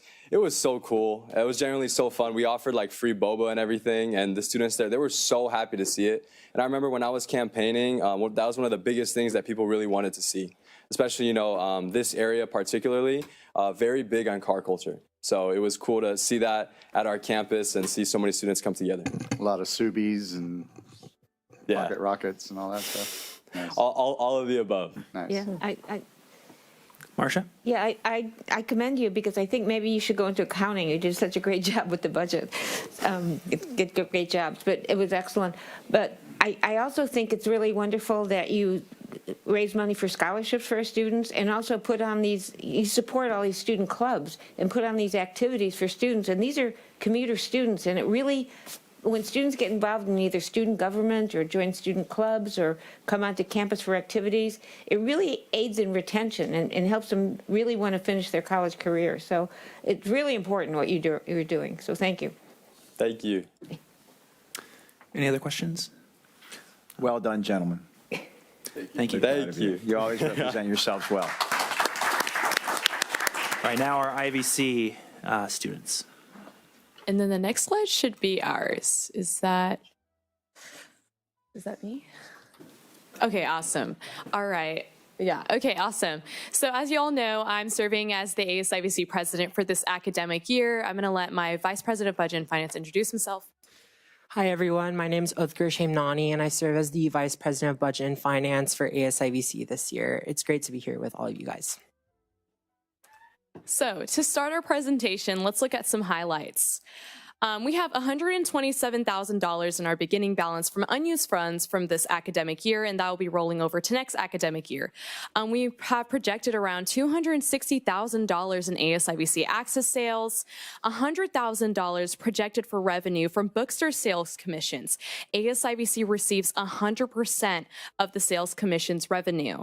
We project around $13,000 from revenue, including interest and ticket sales, and Utkarsh will take over for the rest. Awesome. So for our tentative budget, we are starting with a beginning balance of $127,000, which is a decrease from our last adopted budget. Our beginning balance from any unused funds from the 2025-2026 academic year will be adjusted for our adopted budget based on final actuals. For our ASIVC access sales, we are projecting $260,000, which is a $20,000 increase from our adopted budget this year. For this year, we projected $240,000, which we exceeded by $28,000. We are budgeting conservatively once again this year, but again, it's great if we exceed projections again. The ASIVC access is a $17 fee that provides several benefits for students, including allowing students to participate in clubs and co-curricular programs on campus, free green books and Scantrons, discounted movie theater tickets, ASIVC scholarships, and a 10% discount at our newly opened patio cafe and cafeteria.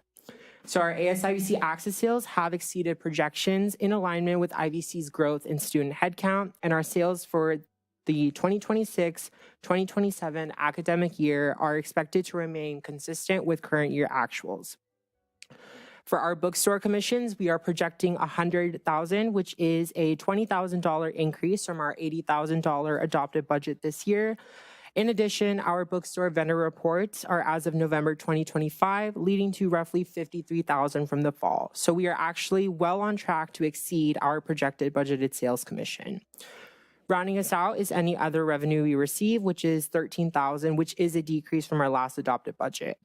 Overall, this leaves ASIVC with a tentative budget of $500,000, leading to a slight decrease of around $10,000. As a result of the projected beginning balance being lower than last year, however, our ongoing revenue sources like our bookstore and ASIVC access sales are increasing. The net reduction is due to our ending balances from the prior year being higher and is consistent with how our revenue sources have shifted.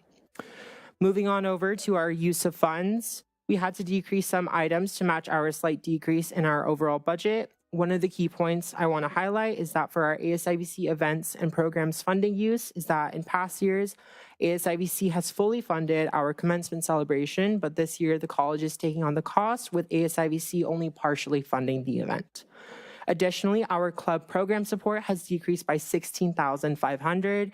This is because the club support budget is now based on a fixed total amount available to all clubs through a request-based system. Clubs on campus are still supported by ASIVC, but funding is no longer determined by a set calculation of active clubs. Instead, ASIVC has shifted to a fixed allocation to a need-based, request-driven funding model designed to support clubs more equitably based on demonstrated need. For our student life non-discretionary funding usage, we have exhausted around $162,000, but are anticipating $56,000 more in position-related costs that will result in a 78% utilization of that specific budget. For scholarships, at this time, while nothing is reflected, there is still a pending journal transfer of $22,000 to the IVC Foundation for scholarships, which will result in a 90% utilization of that specific budget. Understanding that our co-curricular budget is exhausted every year and recognizing how successful our co-curricular programs are at IVC, ASIVC decided to slightly increase the budget for those programs by around $5,000, prioritizing our student body as much as possible. Finally, we have to maintain a 10% contingency of our overall budget, so 10% of $500,000 is $50,000. Slide. Now moving on to our student representation fee budget for the next academic year. This is an opt-out fee that students pay for when they register for classes. It's a $2 fee. $1 goes to the Student Senate for California Community Colleges. The other dollar comes back to ASIVC for our student rep fee budget. We also pay for a district admin fee that goes to the state chancellor's office. We have a beginning balance of $0. Every year, this source of funds is exhausted by expenses related to various advocacy and student leadership conferences. The student representation fee budget has decreased from our last adopted budget. We are seeing a decrease of $8,000. Since this fee is optional, it's truly contingent on student behavior and choice on whether they want to support the student government and student body in this manner. This is leaving us with $16,500 for the next academic year for travel expenses for conferences. In addition, our total sources of funding decreasing, our total use of funds will also be decreasing, which should be reflected in the budget change column at the bottom. This year, we've sent students to the Seesaw Student Leadership Conference in Santa Clara, SSCCC Federal Advocacy Conference in Washington, D.C., where we lobbied for the district's legislative priorities, the SSCCC General Assembly in San Francisco, and this year, ASIVC also additionally sent student veterans to Sacramento to advocate as well. Then I will hand it over to Maba to talk about our accomplishments this year. Thank you, Utkarsh. And just to backpack off of those student advocacy efforts, like Utkarsh just mentioned, we have sent 4 ASIVC officers to Washington, D.C. while attending the 2026 Federal Advocacy Academy hosted by the SSCCC. Utkarsh was one of those delegates, and those delegates basically lobbied with Adam Schiff and Dave Min and advocated for career technical education, ICE accountability, and protecting financial aid. In addition, for our student advocacy efforts, like Utkarsh also mentioned, we sent an officer to SSCCC Assembly, where our ASIVC officer was able to pass resolutions focusing on expanding standardized testing and higher ed tests, like testing preparation, and strengthening resources for community college students. For student activity and engagement, ASIVC has managed 80 plus clubs on campus, the most ASIVC has ever had. We've also had massive PR growth and many activities such as Welcome Week, holiday events, fundraising events, service events, and a robust club day every semester. In addition, our co-curriculars have been doing great. Our IVC speech and debate achieved national distinction in the Phi Rho Pi National Tournament, earning silver sweepstakes in debate. and just placing third overall in the nation, which is amazing. Our student leadership and development, this year we had specialized training at ASIBC where we were able to get leadership and just general Parley Pro training with a Parley Pro expert, so that was great. In addition to that, we were able to restructure our bylaws within ASIBC, so we're hoping to make ASIBC more effective and to uplift our leaders in the coming years. Thank you so much, and if you guys have any questions, please ask. I also have. Are there any questions? Once again, there's more of a comment. I think it really it's excellent presentation and very detailed, and that was good. I also commend you for supporting scholarships and for supporting the many clubs and the many activities that make the students all feel so welcome on the campus and make them want to stay in college and complete their college career. I also think it's wonderful that you're supporting advocacy efforts, because I've noticed that when we go to meet with our legislators, either state legislators or federal legislators, they listen to the students much more than they listen to us, because the students tell it like it is, tell us what the school means to them, and that's so important in getting the funds that we need to keep our colleges going. So I thank you for all that. Thank you. Thank you so much. Other comments? Yes? Yeah, very well done. Congratulations to both of you. Really, for both groups, we've got elections coming up in the fall, and I'm wondering if there's any plan to host any type of election forums. I think perhaps the more competitive district is the one we're in right now. If you watch anything on television or stream, you see millions of dollars in ads, mostly attack ads, that are currently taking place for the fight for this district. So what do you have planned? So for this academic year, what we've done, our Civic Engagement Committee has been super duper active. We've held registration booths I think every semester, and I remember in the fall semester when we held our first registration booth, and we partnered with, I think, Women League of Winners, and we got voters, sorry. Well, they're winners too, but they're... Yeah. We're winners too. But we got an incredible amount of voting. And also in our ASIBC bylaws, the ones that we restructured, I'm pretty sure that I wrote somewhere in there that there should be voting registration or some kind of specific civic engagement projects that uplift political efficacy within, within the student body. So that should be something that's going to be robust next year. We will have a director of external affairs, and they will have their own civic engagement committee. It will be an official thing within the college, and I hope that the next director of external affairs prioritizes that. Yes, and just to add on, I believe IVC at this time is ranked 3rd in the state for registering voters, student voters here in California. So we are currently 3rd in the state for California community colleges. Right. Good for them. Nice. So this is probably more for John than you, Elliot, your successor. But instead of UCLA hosting the gubernatorial debates, it should be here at either Saddleback or IVC. That would be cool. Right? Trustee Dack? IVC did host President Biden back in 22, so yeah, that's a little bit of pressure for that. I just wanted to share that I believe it was ASIVC back in 2024 did hold a forum for Irvine City Council candidates, and elections happen every 2 years, so I hope to see that again this upcoming November or October. Thank you. We'll pass on the message. Any other questions or comments? Okay. Do we have a motion, or did you do that? Oh, it's gone. I'll move it. Second. It's been moved by Trustee Dack and seconded by Trustee Leonard. Vote, please. Thank you.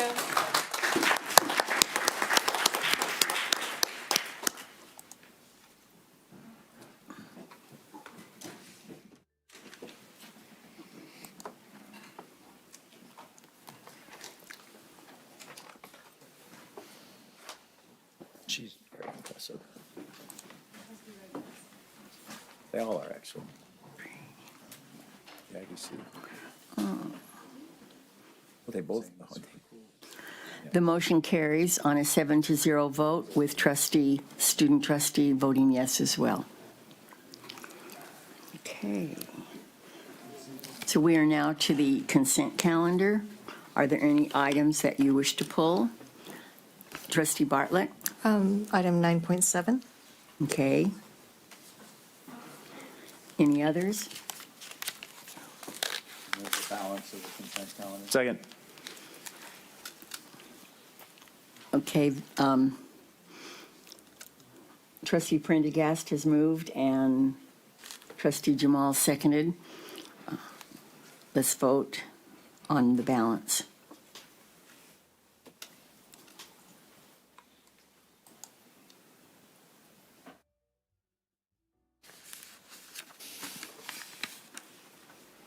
The motion carries on a 7-0 vote for yes, and that includes in addition, the student trustee voted that way as well. Okay, Trustee Bartlett? Okay, thank you. So on 9.7, this has to do with purchase orders and contracts and change orders. I'm going to issue a recusal, so I'll be recusing myself on voting on this item. I don't have, there was a need for looking at not cybersecurity, but fraudulent enrollment, which is affecting all the campuses. And so I just referred a firm over to the district. And that's all I did was made an introduction to Chris McDonald and his group, and did not attend any meetings, didn't set up any meetings. I have no financial interest in this at all. It was just a great firm that went through the normal process of procurement, and they were lucky enough, and I just saw it on the purchase order list. So, but just as an abundance of caution, I think it's just best, since I had introduced the firm, just to recuse myself. So I'll be stepping out of the room while you vote on the item, because I need to do that. Okay. Is there a motion for 9.7? Move approval? There's been, she what? She's recusing herself. Supposed to be out of the room. Did you just say it? Don't get loud. Just go back to the other one. I'll make sure to get it.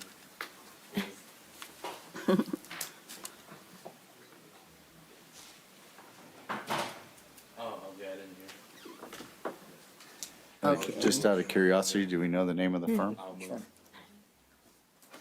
Someone does here. Yes, it's Conducive Consulting Incorporated. Thank you. Okay, so do we have a motion? Yes. Yes. My second. Okay, it's been moved by Trustee Prendergast and seconded by Trustee Rydell. Is there any discussion? No discussion? Okay, let's vote.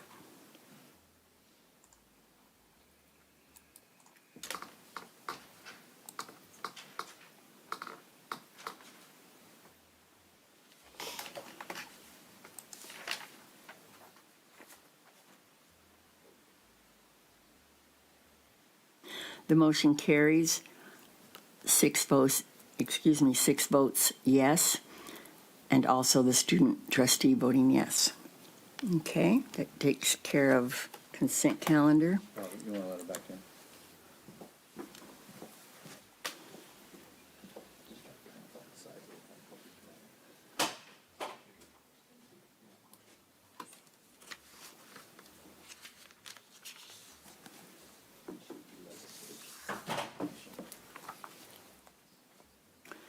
Okay, number 10, business services, 10.1, SOCCCD dual enrollment, Irvine Valley College, Capistrano School District, College and Career Access Pathways Partnership Agreement.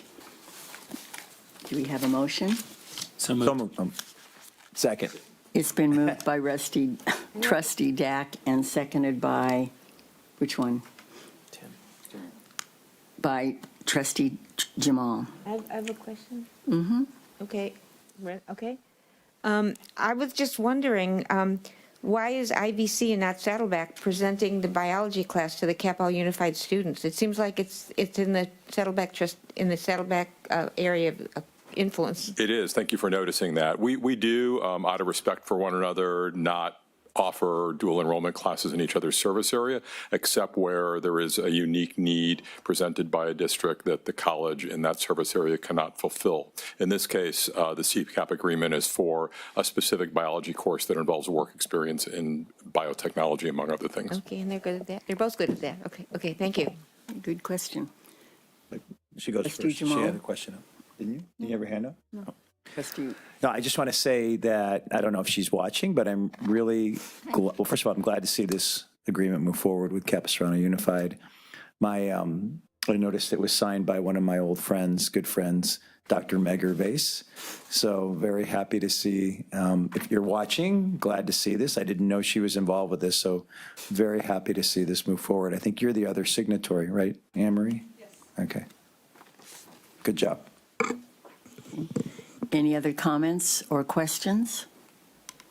Okay, let's vote, please.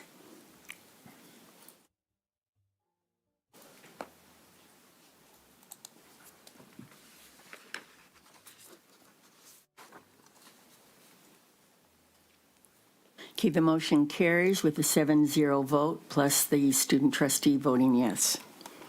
Okay, let's go to 10.2, amendment number 17 to agreement with Elucian Company LP. Questions? So moved. Second. It's been moved by trustee Prendergast and seconded by trustee Dack. Now, are there any questions? Bartlett? So I know this is a major project. We're now on Amendment 17. Are we inching closer to the finish line?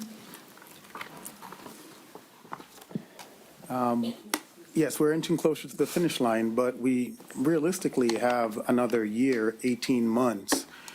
We're still within the original budget, and what we do is we're doing assessments. What we're doing here is we're extending some of the consulting services, again, still within the original budget framework, but we don't overprescribe hours at this point, so we're trying to taper off.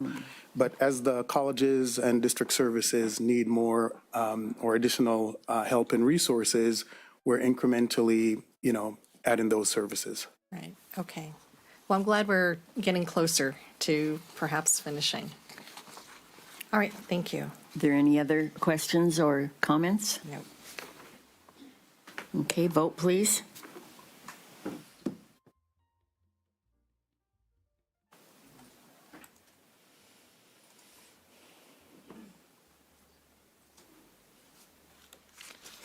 The motion carries on a 7-0 vote with the student trust 5 to agreement for cogeneration and central plant operation, maintenance, and environmental compliance services. Veolia Sustainable Buildings USA West, Inc. So moved. Second. Okay. Trustee Dack has moved and trustee Jamal has seconded. Is there discussion or comments? Trustee Bartlett? Okay, so we're changing this contract from a fixed fee contract to a not to exceed contract to reflect the change in scope. Were these items that were just, that were additional, not anticipated? And so we ran through the fixed fee contract and needed to add additional dollars because of the scope? No, it's not necessarily due to the scope. It's really due to the timing of the central plant project. Okay. And so the central plant project was delayed in getting designed and getting all of the temporary equipment here. It has now been delivered, and we will be trying to do the switch over from the central plant to the temporary central plant. And so until we can get that done, we need the central plant operators, which is the primary purpose of this contract. Okay. Okay, that clarifies it, because it said reflect a change in scope, and I thought there was something that came up, but that makes sense going the back and forth to make sure we're still operational. Okay, thank you. Any other discussion? So moved. I think we already did that. Oh, we did? This time I got it written down. Oh, Okay, let's vote, please. I got lost track. Thank you. I know.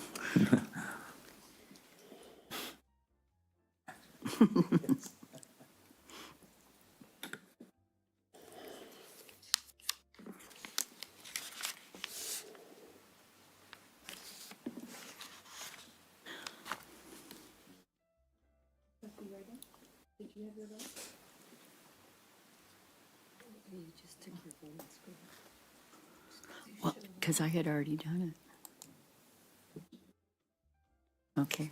The motion carries with a 7-0 vote, and student trustee also voting yes.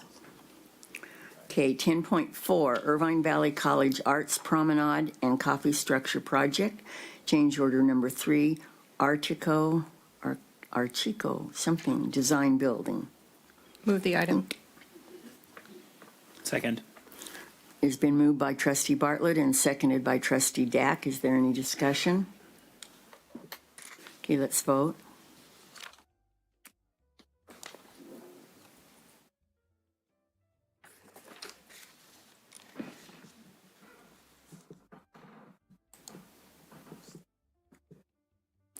The motion carries on a 7-0 vote with the student trustee also voting yes.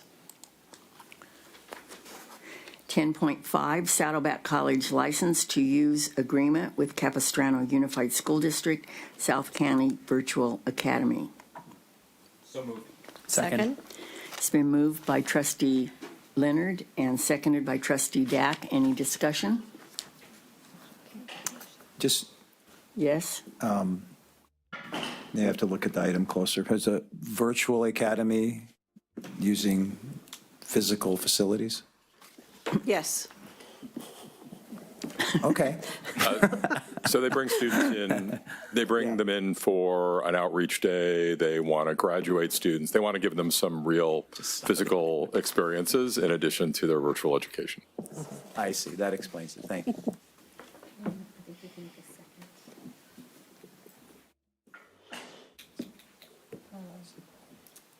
Just a moment, please. I believe that our student trustees in California are allowed to make, aren't able to make a motion, but can second. That's my understanding. At the conference I went to at the very beginning of the year, we were told we were allowed to do both. I think they can do both. I think so. I think they can make it That's second what I motions. heard. Do you want to look it up? I am. We'll have a little pause. I'm reading that making a motion is considered part of a board's governance authority, which belongs to only elected trustees. Seconding a motion is considered procedural and not governing. So unless something's changed in Ed Code. So our board policy 2015 does allow the student trustee to make and second motions? Make motions and seconds? Yes. Okay. Thank you. But does our board policy overrule? No, our board policy would refer to the Ed Code, so. Yeah.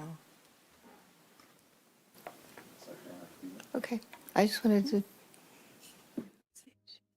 I mean, Well, just can- because we have a board policy doesn't mean it governs, it supersedes anything else that the state code does. Right, and then change them when that changes. But, should we go on, or? What were you reading from? Just Ed Code, but it could be a data one. Okay. They can? Good. So it must be All a new right. thing. Okay, well, it's good to, I just wanted to double check Oh, and make no, sure it was no, about. we'd have to make it Obviously, come. this was all new for all of us. Let's ask AI. Okay. I so will we- say our old system wouldn't allow the student trustee to make motions just because of the constraints of the system. So that could be That where the was- I confusion remember is that. coming into play. Yeah. But our policy does allow them to make and second motions. Okay. Well, that's fine. Then we have a motion and a second. Is there any discussion other than whether he's allowed to do that? Any other discussion? Okay, let's vote, please. What?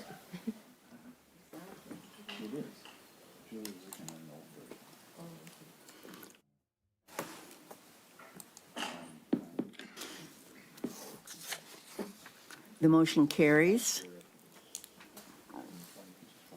I can't find the. Oh, sorry. Oh, it says it, no, it doesn't carry yet. Let's go back.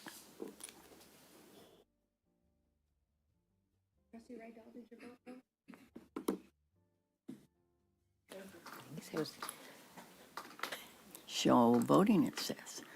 The motion carries on a 7-0 vote with trustee voting yes as well.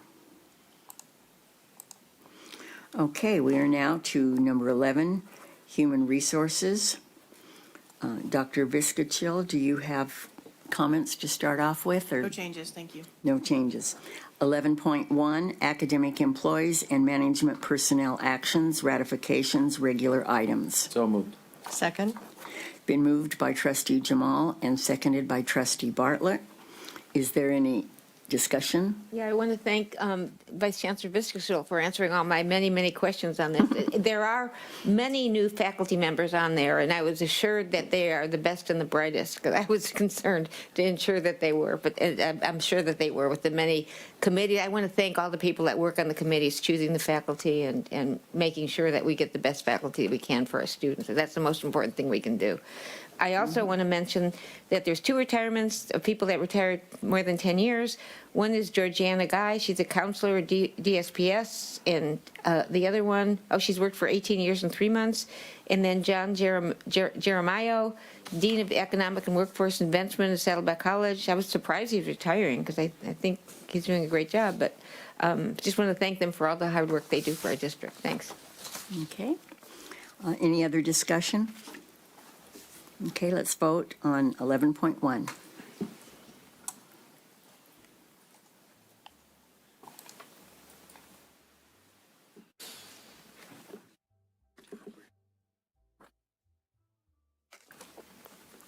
The motion carries on a 7-0 vote with the student trustee also voting yes.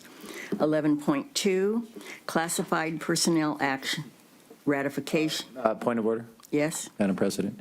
A student trustee is not allowed to vote on HR items. I abstained. Yeah, he can abstain, yes. So it wouldn't be a yes vote. Okay. Thank you. Sorry. Correct, I see that now. Thank you. Okay, let's go to 11.2, classified personnel actions, ratifications, regular items for SOCCCD. No changes. Move the item. Second. It's been moved by trustee Bartlett and seconded by trustee Prendergast. Is there any discussion?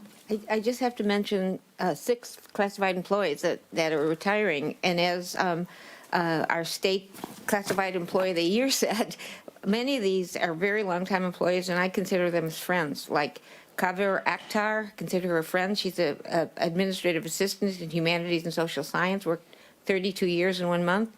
Raul Gutierrez, I remember when he worked at Saddleback College in IT, and I got to know him pretty well. He's an IT specialist. He worked 27 years and 10 months. Jim Langford, senior laboratory technician, photography, Saddleback College, 10 years and 11 months. Angelina Mahani, another friend who I always practice my Spanish with. She's the executive assistant student services at IVZ College for 32 years. And Rachel Manders, grant services, IVC for 17 years and 7 months. And Mark Peterson, senior laboratory technician, performing arts, IVC, 20 years. So thank all of them for all these years of service. And I also would like to commend Rachel Manders. I coached both of her children swimming, Nick and Natalie, and they're very accomplished, and she's going to be sorely missed. But you didn't get to swim at college, though. They did. I'm sorry. They did. No, I meant in pools. Oh, not at one college. Okay. Is there any other discussion? Okay, let's vote.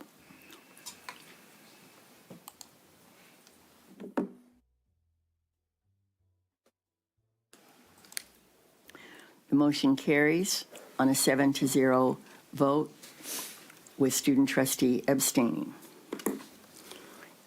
Number 12, Educational and Technology Services. Let's go to 12.1, 2007 to 2008 academic calendar. 27. Oh, yes, sorry. The calendar.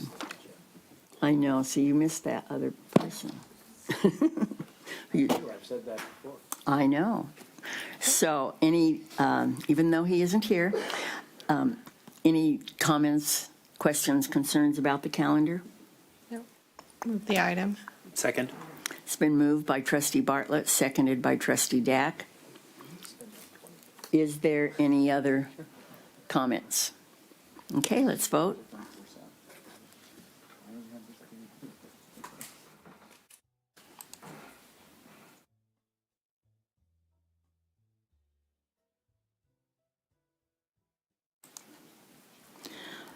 The motion carries 7-0 with trustee Bartlett, trustee Leonard voting yes as well. Okay, wait a second. 12.2, revisions to 2025, 2026, and 2026 and 27 academic calendar. So moved. Second. It's been moved by trustee Dack, seconded by trustee Bartlett. Any discussion? Okay, let's vote.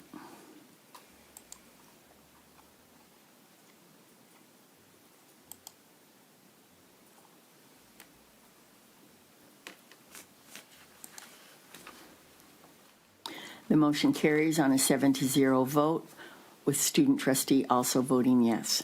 12.3, SOC final action in public session, Saddleback College student. So moved. Second. It has been moved by trustee Prendergast. Now, who seconded it? Student trustee? Is that okay? Yeah. Because it's a final action. Yeah. Oh, I see, because it's a student Yes. action. Oh, maybe not. I don't know. Okay, this is the student action. And I'm asking if the student trustee can vote on that. It's like a personnel matter, sort of. No? No? They can? Oh, okay, just checking. All right, I'm sorry, who was the second then? Oh, it was him, that's the point. Right. Okay, any questions or comments? Okay, let's vote.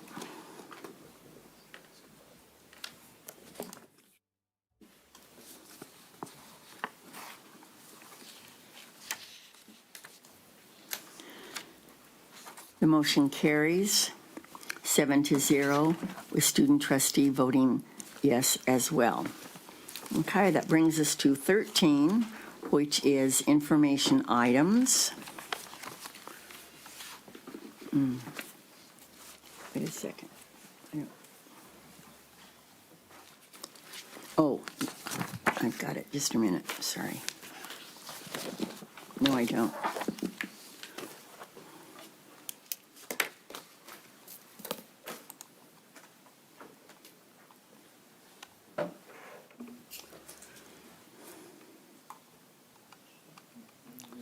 Just a second. I'm just trying to find it. You can read it from here.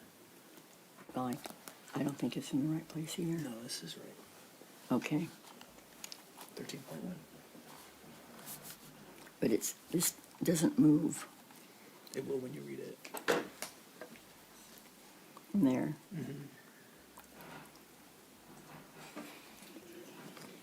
Just the monthly financial status report.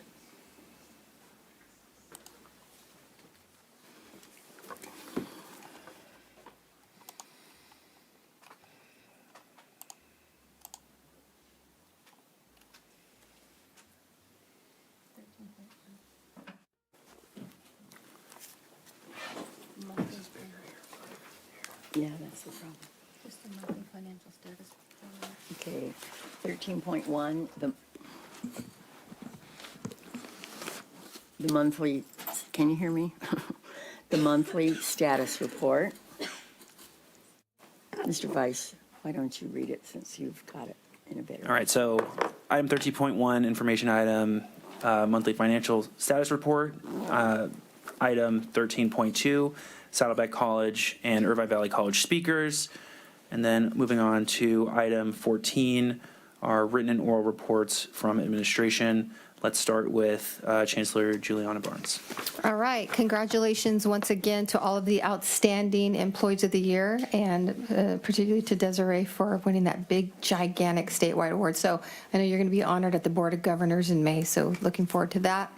And obviously, tis the season, all of these wonderful year-end events with celebrating all of our students. It's just fantastic, and just, it's why we exist, right? So it's been fantastic participating in that. And then finally, I just want to extend my appreciation to the many constituents who engaged in the process and provided feedback into the search process for the next president of Saddleback College. Obviously, we had a stellar and very strong pool of finalists, but I'm grateful for your support, the constituents, and the support of the board in the selection of Dr. Lanita Cordova. I think she has the experience, the vision, and just the energy to take the baton and kind of carry on the legacy of Saddleback College and what Dr. Stern and all of the staff and faculty and administrators have carried on. So we look forward to welcoming her in the next several months, and I know she's going to be here in May when the board approves her contract. So excited about that. Thank you. President Hernandez.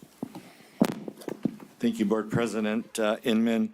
It's been a busy and I would say a week of incredible accomplishments for the IVC men's tennis program. They won this past Wednesday the state title, earning back-to-back championships. If you recall, we recognized them last year.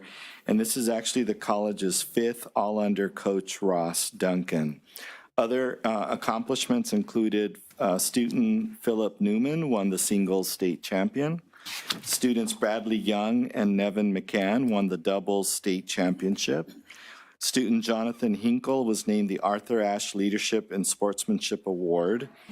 And then the team also won the Ojai Team Cup, which is awarded to the team scoring the most points during the tennis event, which includes both community colleges, some high school, and university Big Ten championships. So the selection recognizes the most dominating team during the week. So congratulations to all those students and to their coach.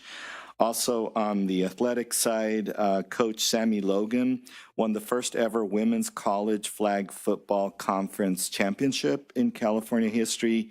The women share the OEC championship with Cyprus as co-champs, beating Hope University's title by a few days. And they are now #1 seed in the conference year-end tournament, starting with the semifinal at IVC on Thursday. So a lot happening on the athletic front. That concludes my report. Very fun. Thank you. Saddleback College.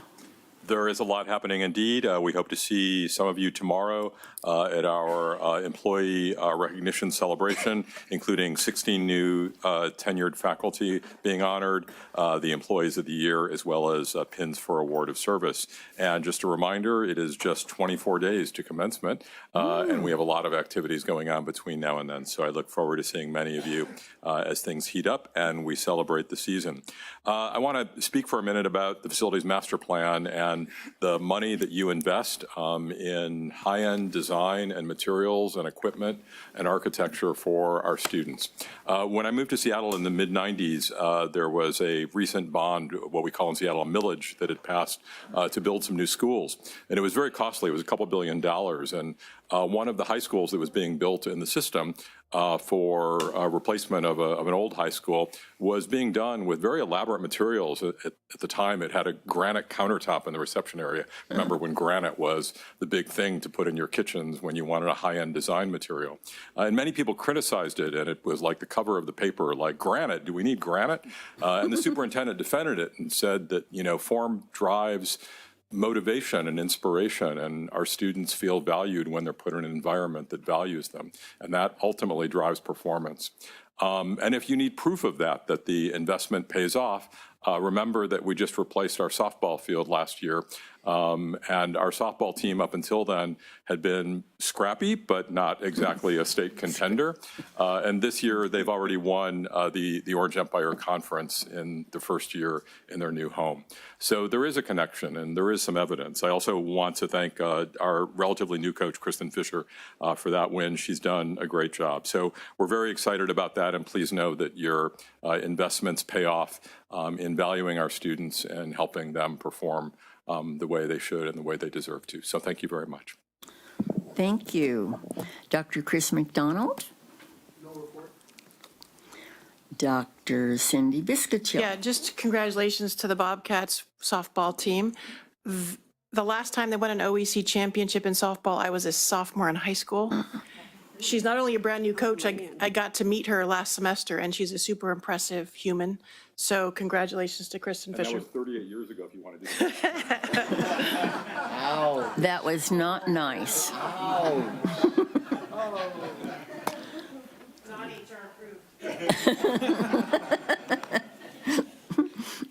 What are you going to do? Fire? Okay. Did you have more? No. Because it's okay if you did. No. Okay. Vice Chancellor of Business, Anne Marie Gable? No report. No report. All righty. Then it is time for us to adjourn. Thank you so much.